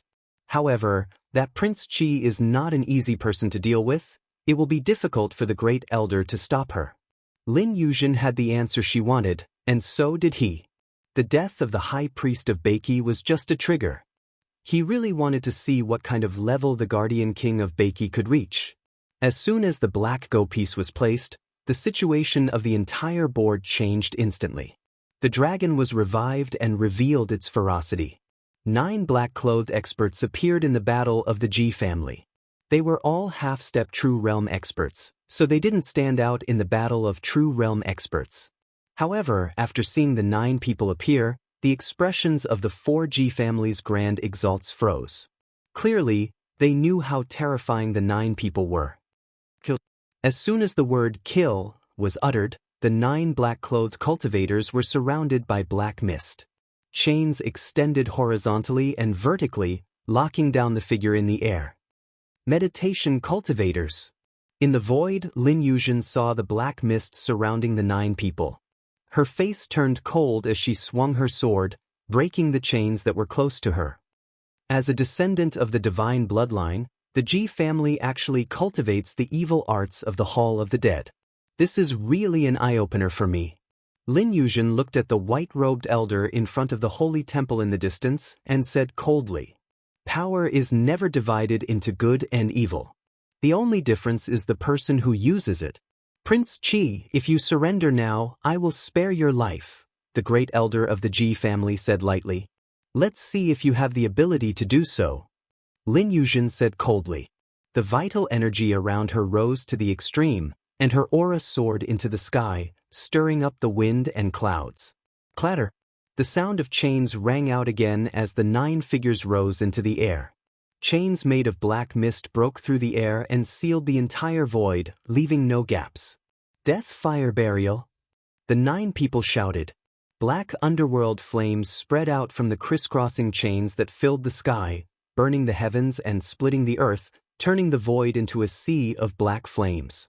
Sensing the terrifying black flames in the sky, the 4 grand elders' eyes palpitated. The reason why the Hall of the Dead and the Underworld were known as one residence and one hall in ancient times was because their cultivation arts were extremely terrifying. Even true realm experts would have a hard time resisting these underworld flames. 1,000 miles away, seeing the change in the battle situation, the waning moon pavilion's master's eyes flashed with surprise. The Ji family's hidden methods had truly shocked her. When did they obtain the cultivation arts of the Hall of the Dead? Pavilion Master, are you not going to take action? Hong Wan asked with a worried expression. Why should I? Offending the Ji family for a Prince Chi is not worth it. I never do business that loses money, the waning moon pavilion's master calmly said. But if Prince Chi dies, won't there be no one to pay back the money he owes us? We will still lose money. Hong Wan anxiously tried her best to persuade the waning moon pavilion's master. It won't be a loss. The corner of the waning moon pavilion's master's lips curled up. Being able to see such a spectacular battle is worth the money. While the two of them were conversing, the underworld flames were burning the sky and boiling the sea. The space sealed by countless crisscrossing chains was covered by the black flames, making it difficult for others to see the situation within. Time slowly passed, but there was no movement within the sea of black flames. The sealed space was violently collapsing, unable to endure the might of the underworld flames. Is he dead? Ji Changkong looked at the collapsing space and asked. It's already been so long, but he still hasn't come out. Everything points to disaster, Ji Changfeng coldly said. This underworld flame is truly terrifying. First Elder's hidden trump card isn't something a single person can block. Another Grand Elder walked up and looked at the 9 people standing in the sky with a grave expression. How should we deal with that girl? Ji Changfeng's gaze shifted to the girl not far away. Let her die with Prince Chi, Ji Changkong indifferently said. Ji Changfeng nodded and raised his right hand. A powerful force spread out and attacked the girl in front of him. As the murderous intent approached, Murong did not dodge. Instead, he looked in the direction of the Ji residence and revealed a complicated smile. It's truly regretful that I couldn't wait for you to wake up. However, she didn't regret it. The palm energy swiftly rushed over and a gale whistled. At this moment, the world within a radius of several dozen miles suddenly turned sluggish. Grass and trees flew up, rocks flew into the air, and everything turned into swords. The laws of the world turned into swords. Seeing this, the expressions of the Ji family's elders all changed and they looked into the distance. In the next moment, 10,000 swords fell and revolved around Murong's body, crisscrossing endlessly and blocking all danger. 10 miles away, on the wheelchair, a red brilliance flourished and phoenix cries resounded throughout the world. Within the specks of starlight, a familiar figure appeared and stepped into the battlefield.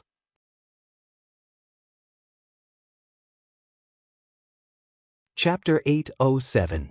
In the Ji family, a red figure appeared in the midst of everyone's shock. He calmly swept his gaze over everyone and waved his right hand to disperse the sword energy around Murong. Wait for me outside, Ning Chen said with a gentle expression. With a flip of his palm, he condensed Yuan and sent the former out of the Ji clan. Murong Changkong flew out and looked at the figure that was getting further away. The gentleness in his eyes grew stronger. It turned out that his voice was so pleasant to listen to. Everyone, what does the grudge between you and Prince Chi have to do with that girl? Don't you think it's too much to kill her indiscriminately? Ning Chen indifferently said. She was brought here by Prince Qi, and trespassing into the Ji family is a capital offense. How is it too much? Ji Changkong coldly said. Is that so?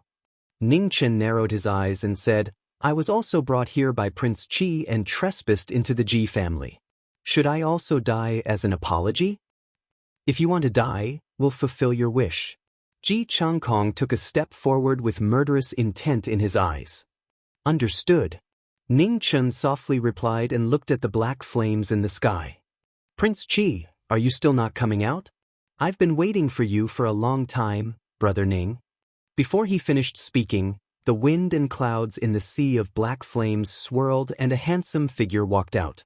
The chains shattered and turned into black mist before disappearing.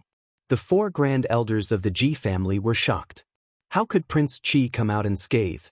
In a side hall of the Ji family, Ji Yuechu's expression froze as he sensed the changes outside. He put down the chess piece in his hand and stood up. Who is he? Ji Yuechu asked. Mo Gate's 9th son, Ning Chen, Ji Yuqing softly replied. After receiving confirmation, Ji Yuechu nodded lightly. Light flashed in his eyes. This unexpected variable was somewhat troublesome. At the same time, 1,000 miles away from the Ji family, the Dawn Moon Tower's master was shocked but soon recovered.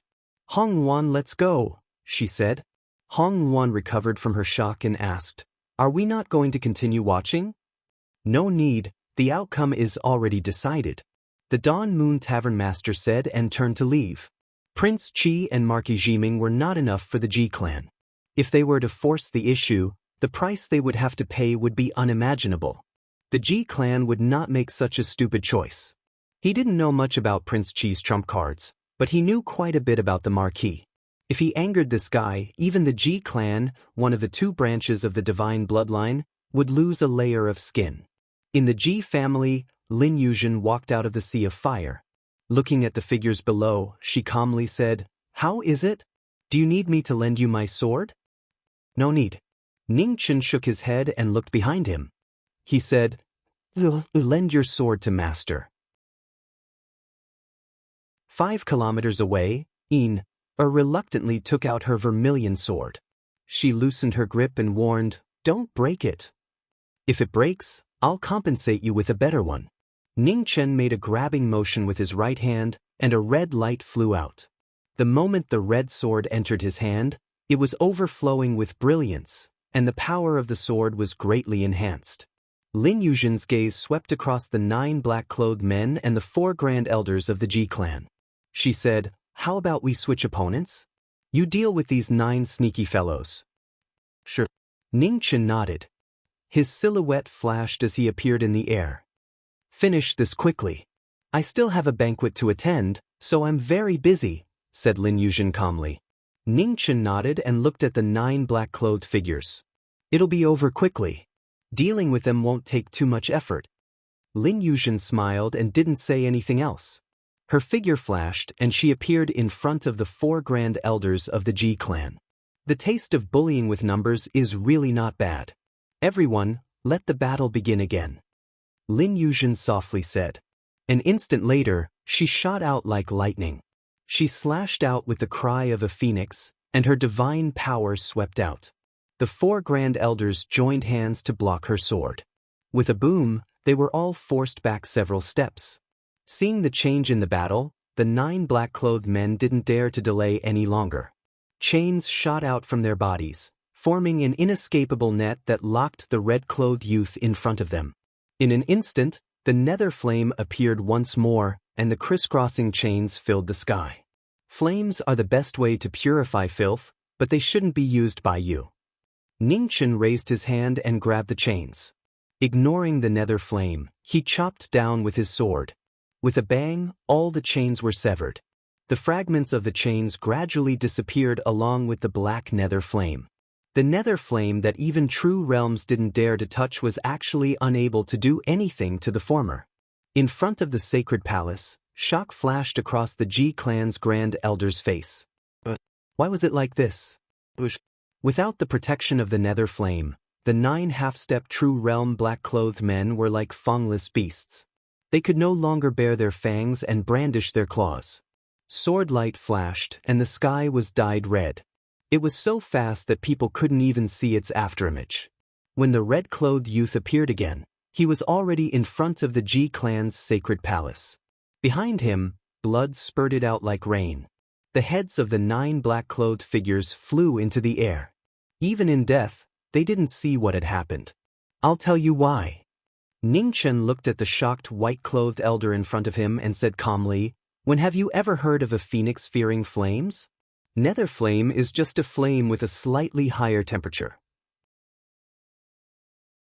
Just as he finished speaking, Lin Yuzhen, who had sent 4 grand elders of the Ji clan flying with her sword, walked over and looked at the 2 people in front of the sacred hall. She said, "Now it's really bullying with numbers. Brother Ning, you don't mind, right?" "I don't mind," Ningchen answered calmly. Although it wasn't impossible for him to face this old man alone, there was no need to waste his energy when he could bully him with numbers. Lin Yuzhen smiled faintly and stepped forward, instantly arriving in front of the sacred palace. She struck out with her palm, starting the battle. Ji Baichuan's expression darkened. He condensed True Yuan in his palm and blocked the former's palm. When the 2 forces clashed, an earth-shattering sound rang out. The stone steps between the 2 collapsed. Even the array's protection was useless. In the aftermath, Ji Baichuan grunted and took half a step back. He flipped his palm and gathered True Yuan again, forcibly activating the immortal cauldron floating in the sky. In an instant, a green-gold light fell down like a waterfall. "Cauldron? I have one too." Ningchen sneered. A phoenix shadow appeared behind him, and a broken green cauldron flew out. After grabbing it, it smashed into the sky. With a rumble, the 2 cauldrons collided. The ear-piercing sound of the collision resounded through the world. Everyone in White Emperor City covered their ears from the shocking sound. After the collision, the light of the immortal cauldron in the sky quickly dimmed, no longer as powerful as before. The green cauldron fell from the sky. The phoenix shadow opened its mouth and swallowed it. Ningchen walked in front of the 2 and raised the sword in his hand. The sword light was piercing to the bone. Blood kept dripping from the corner of Ji Baichuan's mouth. After receiving Prince Qi's palm and the backlash from the immortal cauldron, his body was seriously injured. "Prince Qi, you should do it. I don't like to kill people." Looking at the seriously injured elder in front of him, Ningchen dropped the sword in his hand. The blood on the sword that hadn't dried dripped down drop by drop, dyeing the stone steps red. You're tuning in to the Passion Pages YouTube channel. We're so grateful for your support, and don't forget to subscribe to join us on this incredible journey through captivating stories. Your generosity through donations truly makes a world of difference, as it's the primary source of revenue that allows me to expand and enhance this channel for you. Thank you from the bottom of my heart for being a part of this adventure.